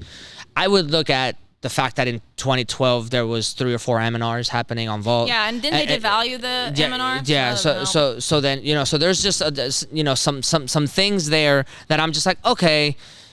But the critique wouldn't be on the gymnast. The critique might be on the country, the coaching. I don't know what it would be, but it would just be like, hey, look, objectively speaking, as a country, we looked like this, and now we kind of look like this on this event specifically. Because I went in, I'm like, I wonder what she means. So I went in, I grabbed I like wrote down all the skills that every gymnast had on every event, and I'm just like, if you're talking about difficulty, I'm not seeing it, because these kids are these women at this point, because it's not kids, right? Yeah. Like, they're performing skills that nobody was performing before in the country, right?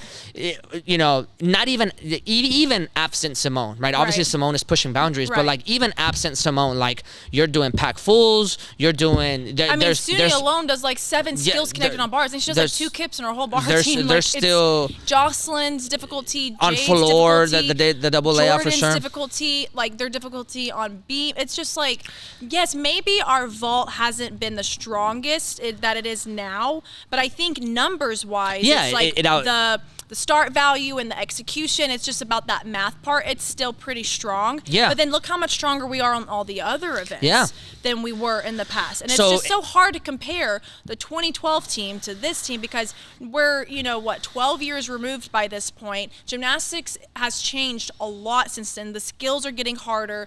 We're getting older. The women are getting older, which is great to prove we can still do this. So it's just so different too. And people they're doing that on my TikTok too, because I made a response of Mykayla's video, and obviously people are commenting and they're saying that stuff like, well, the 2012 team is the strongest team we've ever had, blah blah, and people are like, no, the 2016 team. I'm like, I just feel like they're so different to compare, because where we may have been really strong, I mean, we were the United States of Amanar in 2012. Yeah. We're not that anymore, but we also have to remember the Amanar got devalued, so that's probably why we're not doing Amanars anymore. Well, and we romanticize it. I mean, we romanticize moments as a country. I mean, we do that in sports in general. That was the best moment. One of the best moments ever. Yeah. So Mykayla stuck her ball. I was like, oh yeah. I mean that in sports in general. This isn't gymnastics specific. Yeah. Like we romanticize Ali with Frazier. Yeah. We romanticize. Yeah. I mean, like there's just so many things in key sports and key people. Right. That, where like we romanticize it. So like when we're really geeked out about gymnastics and real nerds about it, like you think about 2012 and you think about that moment, one vault, and it was the gold, and it hadn't happened since yes. So it's been a minute. So I think that there's a romanticization there. I think objectively, when it comes to the numbers, I wouldn't mind comparing them. I just when I saw her comment and I looked at the skills, I'm like, okay, so I'm not seeing it on the difficulty side. So I wonder what she means. And then I saw the fine and crisp thing, and I'm just like, how would I interpret that? Aside from like badly at first, right? But like if I had to give as much grace as possible, right? Right. One critique that I've always, and this has nothing to do with her comments, but just in general, it might be adjacent to. One critique that I've always heard from older coaches that were specifically, again, I talk about that Soviet Union part, is the argument that artistic gymnastics isn't that artistic anymore. Yeah, right? I don't like that argument. And I'm not sure how I feel about that argument overall, but I think the if you had to like pull at the thread of where it comes from, is that again, a lot, and you look at the Russian team right now, right? You look at the Russian team, the Chinese team, right? The emphasis is so much on execution. Yes. So much that in some way, shape, or form, they're willing to forego an Olympic cycle of less difficulty so that they can clean, right? Right. And I know this because my mentor, Alexander Alexandrov, Olympic coach, I've picked his brain for years. That's his thing. That's his clean. We got to clean more. Right. So in that sense, you can make a critique. I'm not sure I believe it, but you can make a critique that America values difficulty more. They jam-pack their difficulty more so that they could be powerhouses instead of worrying about the execution on an international scale. If you're comparing American gymnasts to American gymnasts, then you kind of fall short because it's the same system. But if you compare the American gymnasts objectively year to year, Olympic cycle to the other countries, to Belgium, to Netherlands, to France at this point, to Italy. Italy's bars right now is incredible, right? The gymnastics that's coming out of France, right? Brazil. You have Brazil, which Alexander was the coaching those coaches 4 years prior to Brazil, all the way leading up to Rio. So I'm trying to think. Like Kayla Namor, who's representing Algeria, trained in France. Like I love her bars. I think she's gonna win. God. But I mean, I think she's gonna win bars for sure. But I could pass out watching her bars. It's so good. When you compare it in that sense, and you're like these things are more artistic, and I don't know exactly what that means. Well, I think that's the problem too, is people's opinions on the definition of artistic. Because for me, when I hear artistic, I think of the dance part and the choreography part and like that part. Because people were criticizing just like choreography over the last however many years, but people are still kind of stuck in that stigma too of like it had to be ballet to be good choreography. Because I've had judges as a gymnast and even in college where they got a poor artistry score and they're like, what's up with that? And the judge is like, well, I didn't like her style of dance. I'm like, well, that's not what you're judging, and that's not right. Because just because you don't like a hip hop routine doesn't mean a hip hop routine doesn't contain artistry. Because I love dance, like I love hip hop and contemporary. I love doing it. So for me, I'm like, that was a good good performance? Yeah. Was it a good performance? That's artistry, Right. to me. And I think that's what I'm talking about is the old guard of like the way you're supposed to stand You in have to be presentation long, tall, on skinny, beam. ballet, all yeah, that, the poise that you have to have, Yeah. the posture that you're Because supposed people to said have the on same beam. thing about Shawn Johnson against Nastia. It was Yeah. like, well, her artistry isn't as good. I'm like, it's different. Yeah. Nastia looks completely different from That's- Shawn. Shawn that would I look think- she should not be doing Nastia's choreography, and Nastia shouldn't be doing Shawn's choreography. You taper to the body. She's short and powerful. Nastia's long and has more of that ballet. So you play to their strength. That's what a smart choreographer and coach does. Yeah, I'm not which I gonna- think is what they did. Yeah, Yeah. but people critiqued Shawn for not being the typical gymnastics body. Yeah. And like being that long skinny where maybe it came from the originators. But this is what I mean. Bothers me. Yeah, Is yeah, I'm this like, is what I that was mean a about great the old routine. guard, Just yeah. 'cause it's not a ballet routine doesn't mean she doesn't have artistry or good choreography or good performance. That was really fun to watch her. It was nice. And Yeah. don't get me wrong, there are still some choreographies where it's like, could you show a little facial expression? You know, Sure, like, and then yeah, girls yeah. on the national team, it's Yeah. like it's kind of boring, but it's not about the style of dance. It's about how are they performing it. It's that part of Yeah, the so I judging. think ultimately that if I had to guess, that's probably where that originates from is the notion of what the old guard would consider presentation, posture, poise, Right. and what artistry is, which Yeah. I think at this point may be open to interpretation enough that it's very difficult to pinpoint exactly what it is. I think Nastia and Shawn is probably like the best example of a dichotomy there, right? Yeah. Like I'm not mad at Valeri for putting that, double front half out dismount on bars as opposed to the full out. Right, That or her double leg, 'cause she had a double layout, growth spurt, full out or whatever, right? I'm not mad at that. Because I'm like that's what they're best at, Right. like that's what looks the best, right? If you look at their beam, they're both like incredible beam workers. Yeah. And they use their strengths. Yeah. In beam. So maybe that's where it comes from. I don't know. I think ultimately, whenever I look at the comments, I think it's probably it's sparked a lot of conversation clearly. But then I think for me, it's not that the fact that she's the one that's saying it. Mm-hmm. So for me, it's not like the problem with Mykayla Skinner. Right. For Same. me, it's where are those thoughts? Where do those seeds? Right. Where are they buried? Right. Those seeds, because I think. Well, my question is like, what good were the comments for? Like, how are we being productive in those comments? Like, if you're just giving your opinions, like we can do that, and that's totally fine. I support people just giving their opinions on social media. I mean, obviously, I do it too. Yeah. But I think too, at least for me, when I do that stuff, it's like, well, this has to be productive some way. Yeah. And there's a right and wrong way to communicate with people, and that's where it was with her. And a lot of people were upset. Is like, whatever you were trying to communicate, It didn't work. Say you were trying to communicate. That is not what got. That was not what came across, and this is what you said. This is what you have said years ago. So it was just like she's rough. dug herself in a deep hole. She's and I'm rough. like, What does she do now? What is she in gym still? I don't know. She does. I think she does social media. She has her own meets, which I was getting. Again, I take everything with a grain of salt. I know there's two sides to every story, and I want to be a devil's advocate in each scenario so I can be fully informed on the situation before having my own opinion. But I was getting comments of people that were like, I attended her meet, and she came up to me and was like, one of the comments said that Mykayla came up to her and was like, oh, who's your tall girl? How old is she? And she's like, oh, she's 14. She's level 6. And Mykayla's like, oh, she's not meant to be a gymnast. Like, allegedly, she said that to this coach, and I'm like, why would you say that? Like, why?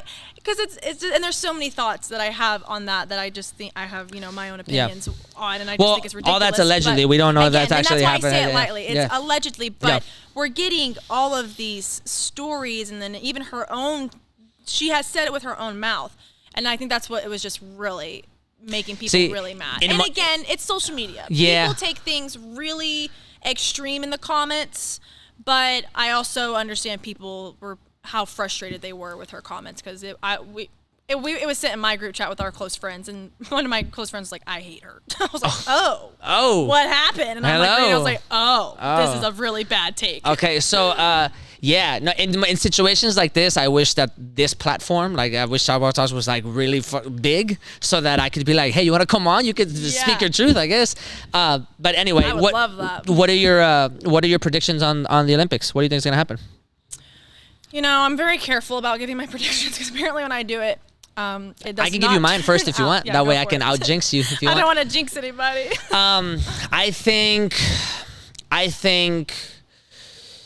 I think the United States will win the team. Yeah. But I think it'll probably be by the smallest margin that's ever happened In a while. Yeah. I said this in the last Olympics. I said that I brought up that Soviet Union aspect again, right? And I think that I think the USA is going through a growth spurt, and we're like weeding out a lot of the bad and good, and safe sport is doing its thing, and we're still figuring out exactly what that means and how to maneuver it, and all the conversations we had earlier about like soft versus tough coaching and and what that looks like, and you know all that jazz. There's a lot of coaches that have made comments sparingly through, you know, to me over the past couple of years about their comfort and how they coach because of safe sport, and which is problematic in and of itself that they even say it. But in general, I think the USA is going through some growing pains, and I think we're gonna feel it on an international scale. And even if it doesn't happen right now, we might feel it later. And I don't necessarily think there's anything wrong with that. No. I think that allowing ourselves to get our house in order first before we like get into a new phase of what the potential world might look like in the world of gymnastics is probably for the better. I'm okay with letting Italy and France have their moment to shine on an international stage, or Brazil to kind of get back at it. I still have deep problems with the Russian system and the Chinese system in general, because I think that in a lot of ways they are the grandparents of the US model.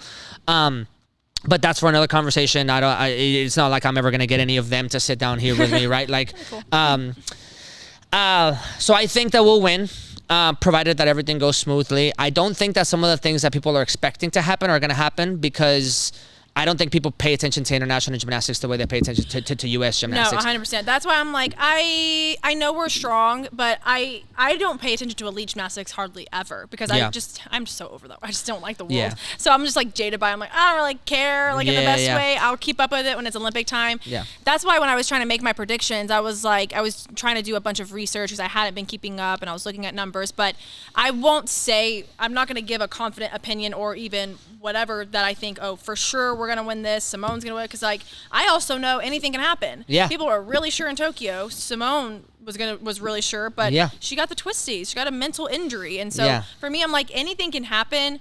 Do I have a lot of confidence in our country? Yeah, I do. Yeah, I think. But I also know that other countries are really good. They're coming. I do know they're really coming, good. And because I saw them on at Worlds. Yeah. You know, when I was watching, I was like, oh no, they're coming. Namore's good at bars. Yeah. This girl's, I like her. I want her to win. No, they're coming. No, I mean, I watched the Chinese Olympic trials. I don't know if you caught that. I didn't just go watch it just to see. Oh man, Beam was. But I remember being obsessed with them young, because I always wanted to mimic my bars like Nastia. I learned L grip at 9 years old and all of these things, and I would always. Lucky you were that flexible.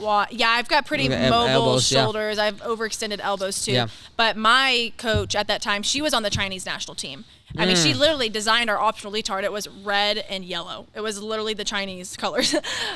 So I was really obsessed with that team, especially going into 2008. All those pirouetting stuff is just like the Onos, all this. I was obsessed. Heelys, I would do all of them on the floor bar. So there was a time I was super invested in that Chinese team and the American team, because it was going into Beijing. That's where it was hosted. So obviously China was favored because, and their bars at that time was phenomenal. A girl on the Olympic trials. Now who knows how they're judging? Who knows? It'll change, right? But her difficulty score was 7.2. Is that like the highest ever recorded? Probably. That's wild. It's stupid. Is it all pirouetting and connections? It's all pirouetting. That's what's amazing. I think she's done some. I think she does a whole bunch of other stuff. But wow, it is like quite. It's a 7.2 difficulty.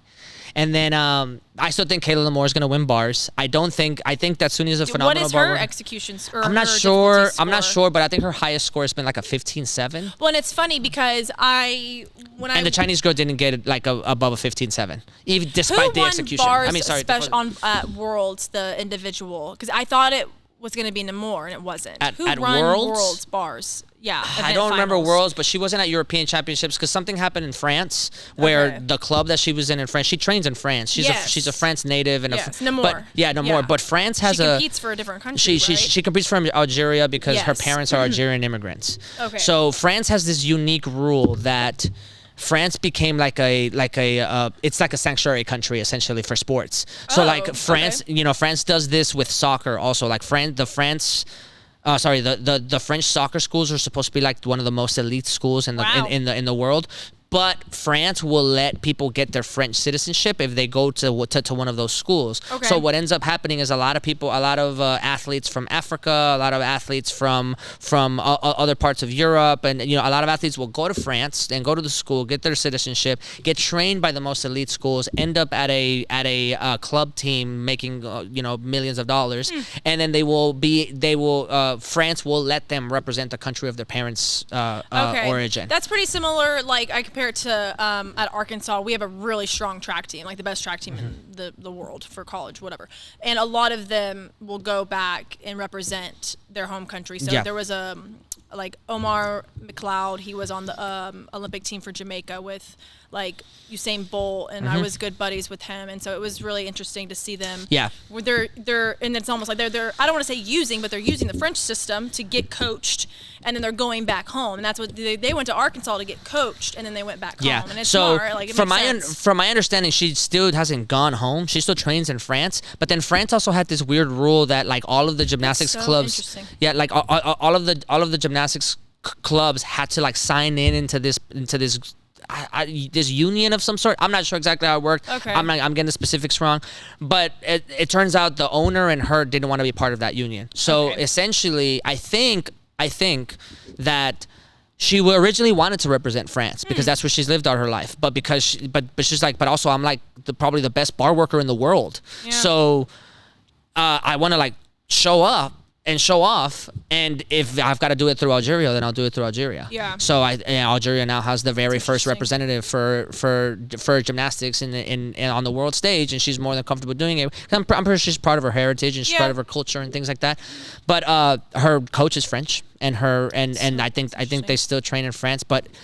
Anyway, all that to say, I think she'll win bars because I think that routine is damn near flawless. Yeah, she's beautiful. I think I need to go look and compare them. I think the bar final is going to be my favorite to watch because, it was supposed to be Namor, Ferrari, maybe even Nina from the Netherlands, Darwell, or is it Belgium? I'm not sure. No idea.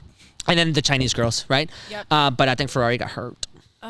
And I don't think she's gonna be there. So there's a lot of injuries that happened around trials times for like a lot of countries. It's very odd. So and I think Suni will qualify, but I don't. Suni's a phenomenal bar worker, but I think on the world stage as it stands right now, I'm not sure she's got a lot of difficulty, but she doesn't have the most. I don't think. So I think it'll still be fun to watch. Oh yeah. But she's so great. But I think. I just think we haven't seen anything like Kayla for a very long time. Yeah. So I'm really excited. I'm really excited for her. Let me see. I think Simone will dominate. I think for Simone it's pretty like clear cut and dry. She'll make vault finals. She'll make floor finals. She'll make beam finals. I'm not sure she'll make bars finals. Yeah. And then she'll get the Yurchenko double pike. And it'll get recorded for her. Let me see. I think. Who do you think will be our second qualifier all around, like individually, the top two? Because that's what I was trying to base stuff off of too. I was trying to put in, a formula of like, well, we'd have this many all-arounder options that we could choose from, and I think if it was up to me, my wish list would be Jade. Yeah. Just because I think she's made so much progress. It's been super impressive to watch her and how it's very clear that she's been in her own little island and she's been like not participating in a lot of conversation and a lot of and all she's done for the past couple years is like show up, get work done, and get out. Right, like she just goes in. She's so introverted. And so she's so introverted in that sense. Even when she was like at during her college season, like she would just go in, do beam, and she would just like walk away. Like it's just very clear that she's like, it just very. It feels to me that she's just very tunnel vision, and that she's just like, you have no idea how much I want this. Like, this is what I'm supposed to be doing, right? So I admire that grit. I admire that like sense of dedication and grit. But I'm not sure. It might be Jordan. Yeah, I think it's going to be a tough battle between Jordan and Jade in that all-around spot. I mean, I think obviously Simone's either one of them would deserve it. Oh, yeah, there is no doubt who deserves it more. Yeah. It's really just like, and that's just how gymnastics is. It's who's better that day. Yeah, that moment. Because, I mean, exactly what happened with Simone in Tokyo. Like, and everybody, you know, people have been harsh on Suni, you know, saying like, well, you're only the Olympic champion because of Simone. Like, that's some bold words that you're saying, because she still had to go beat everyone else. Yeah. Like, she didn't like get bronze or silver, and those are great things, but Suni won. Yeah. The whole Olympics. Yeah, that's such a weird thing. Like, it's not like she didn't not do anything. She had to beat all these other amazing people in these other countries. So you're spitting on Suni, and you're spitting on the other gymnasts from the other countries who are really good. Yeah, yeah. So, I said Nina Darwell earlier. I didn't mean it. I mean Cian Weavers or the Dutch Netherlands girl. I forget. Yeah, I have like all these so names and like I just don't watch enough to know. Yeah. So, but I think that the thing that I'm really happy for Hesley. I think that's Hesley's a cute story. I think that's I try to tell this to my athletes all the time, and it's happened at the Olympic stage a couple times. It happened with Madison Koshin. It happened with because at that time, I'm not sure you remember, but like I had oh my God, it was another Maggie Haney girl. Great. Who is was the girl it? from Florida? No. Riley McCusker. McCusker. It was either McCusker or Ashton Locklear. I don't remember. Yeah. So Ashton Locklear, I don't think she was at. Okay, so it was McCusker. Yeah. I thought her bars was gorgeous, and I was like, "Oh my gosh, it needs to go!" And then all of a sudden, Koshin took it, and or I'm not sure if I'm getting them mixed up or not, but like Koshin ended up being on the team. Yeah. And then that was the crazy monumental year that like it was 3 first places for bars. Remember? It was like I don't remember that. It was the Russian girl, the Chinese girl, and Koshin. Tied? Yeah, I don't know if you remember. So it was wild. That was 2016. Yeah, probably. I don't remember that. So I do remember there being crazy tiebreakers that because of Ali. Yeah. Was it it was 2012? I think I'm getting my years all mixed up. But Madison didn't make the 2012 team. Yeah. So you're right on 2016 with Madison, but I'm thinking for Ali, she missed out on the floor medal, I think, because the tiebreaker put her at 4th. But then she finally got it in 2016. Okay. So that's what I'm thinking. So I think Hesley's a great example of you never know what can happen, and you need to train like you're ready for anything. Yeah. And because I think a lot of people, it would have been really easy for a lot of those, anybody that's 6th through whatever the end at Olympic trials would have had plenty reason to think like, I'm just gonna go out there and have fun. I'm gonna train, but I'm not gonna I know what's gonna happen, right? And I don't think that that's a good way to train. I think you should go in there saying like, look, I know statistically what's more likely to happen, but you never know. Right, and I'm gonna show up. Nobody had those 3 getting in. Yeah, and I'm gonna show up. Sad. And I'm gonna grasp at every 10th that I can get, because you never know what can happen. Well, it was tough between her and Jocelyn because they were so neck and neck. I mean, I think the final score ended up being a 0.5 tenth difference. Yeah, like that's a toe point. So, I really like that about her story. I really like that it's the kind of story that's like, look, you keep your head down and you keep working, and no matter what, I think it's such like a perfectly written story too. It's just like God's trying to prove like, look, you can be successful on the Olympic team at 16 and 27 because you have Simone and Hesley, and it's like it doesn't matter. It doesn't have to be late 20s, early 20s. It doesn't have to be 16 and pubescent. It can be. It can be as long as your body's okay. Yeah. So I really like that. I really like her story. But I honestly think, and maybe I'm wrong about this, but I think that we're gonna see for the first time, or at least we'll see some semblance of it, that the international stage will start to like level itself out a little bit. Yeah. Like, do you mean like in a sense of like it's not anybody's game anymore? Yeah. Yeah. I think you're gonna start seeing some. I like it like that. I love it that way. It makes it competitive, and it makes it like in 2012, we were very strong, but we were still sitting on the edge of our seats going like, are we going to win? In 2016, it was like, no, like who's getting second? Like, Yeah. 2016, I felt like it was pretty It feels like such a big, but it feels like such a better victory yeah. to win by a little It feels bit. sweeter because you really like it was it was close. It is different. And my personality type also is that like I don't want to win by a lot. If I win by a lot, it makes me feel like I should have been somewhere else competing against other people. Even if I'm at the world stage, I'm like that's just my personality. I either want to lose by a landslide or I want to win, because if I was right there, that's gonna eat me alive. If I wasn't even close, all right, I just wasn't good.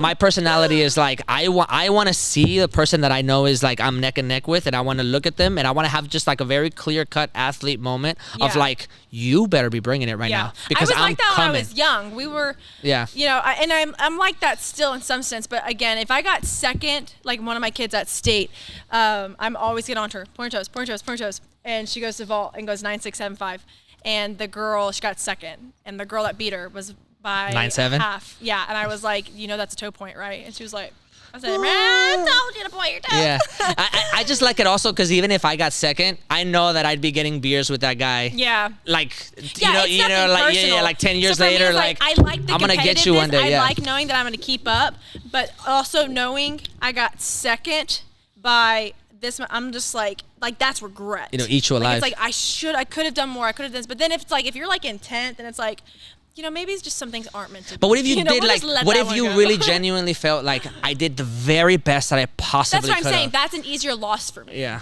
But like at second, if I'm that close, I don't believe that I did everything. That you would say like I could have done a little bit more. That's what I'm saying. Yeah. Oh, got it. I would regret it because I know like if it was that close, maybe if I gave that much more differently of something, it could have worked out. But if I know I gave everything I could and I still was in 10th place, I'd be like, nah. That's fair. It is what it is. That's fair. But if I'm second, I'm like, God. That's fair. Okay, last thing. Okay. Because I know I've taken up a lot of your time. Oh, you're good. I just have a herniated disc. What are your thoughts on Texas not having a D1 school?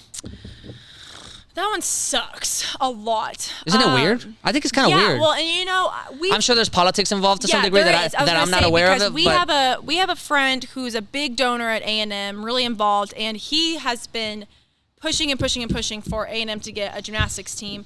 And we were talking with him, and there's political stuff going on. It's the money stuff. It's the room. It's Title IX. There's a lot of reasons why there hasn't been a team yet. But I'm like, we have to figure that out because this is crazy. I'll have to do a whole video essay about that. You can throw a dart at the United States map, land on a gymnastics team, and there's probably at least one girl from Texas on that team. Couple, probably. Yeah, but at least one. I'm just going to be fair. For the Michigan State teams or the Long Island teams, the ones that are really far from Texas, there's usually still at least one. Yeah. That's very telling. And I was just telling her that, you look at Mary Lou, Carly, Nastia, Simone, all Olympic, all-around champions from Texas. What the heck are we doing? Like it kind of feels weird. You're like, that doesn't make sense. But then when you get to the technical part of it and the money part of it and the legal part of it, like you see why there's not a team yet. Because again, like I said, Title IX and can you describe Title IX for me real quick so that people that aren't aware of it? Title IX is basically the equality for the women's sport and the men's sport. And so like and I don't want to speak too much on it because I'm not like fully informed to give you the legal definition and all that stuff. But basically just the overall equality of men's sports and women's sports and at the NCAA level. And I think actually it ties, and it goes into education and a lot of things. Yeah. But what I mean by Title IX when they're talking about putting in gymnastics, like, okay, well, that's going to be a female sport specifically, because we can do men's sports too for gymnastics, but they're specifically talking about a female gymnastics team. Okay, well, if we put in a female gymnastics team, we either have to add in another men's team or we have to take away a men's team. And so there's like that and this is what I've been told. Again, not fully informed on it, so I'm not like I'll have to dig. Yeah, it gets a little confusing and interesting, but again, what I've been told by that guy, he's like, well, now Texas is joining the SEC and Oklahoma's in the SEC, so there's been talk about adding a team at UT, but again, because Title IX, well, there's this many sports, so we can't. And that's what, again, like I've been told. So I'm just going, I'm like, oh, okay, that makes sense. But just on a financial driver, Like in terms of revenue? Well, there's all the amount of money they would make is crazy. All the roads are leading to it. We should do it. Yeah. But should and can are very different, and that's where I mean. I mean, I could just imagine. Imagine Imagine a Texas. room. Like I know they have like Rose Bowl and stuff for like football. Right. But like imagine like an A&M versus UT Gymnastics. Oh my God! They would fill that place It'd be up. so fun. Especially how big NCAA is in Texas, just for other teams. And how many girls like between Dallas, Houston, Austin, and San Antonio, with all of their gymnasts coming to watch UT versus A&M, it would be unstoppable. And I think it would take, of course, time to build that team up, but I think a lot more gymnasts would be willing to be that pioneer team, that first team, than they realize. And I think that's another concern too, is like, well, it's going to take time. Of course, kids are going to want to go to OU because they're established, or Bama, or Arkansas, or Utah, or all these things. It's like, are there kids that are going to want to commit to a new team that has no skin in the game yet? And I kind of feel like a lot of them actually might. I think again, the UT A&M rivalry somewhere. Enough. Yeah. Like Alabama wasn't always Alabama. Yeah. Utah wasn't always Utah. I mean, UCLA's on a downturn right now, so it'll pick up again. Like everybody goes through ebbs and flows, right? Everybody's fluctuating. So I think that would be. I think they would build that team up quick. I think between the A&M and UT rivalry, it should be a done deal. I grew up a UT fan. Like, I'm still a UT fan, and people get mad at me because I'm Arkansas, but I'm like, my loyalty lies with Arkansas, obviously. Like, I graduated there, my face. But it would be fun, wouldn't it? It is, but it would be a blast, and I would be rooting for UT because I don't like A&M. So it would just be so fun, and it would get back to, if UT had an SEC team.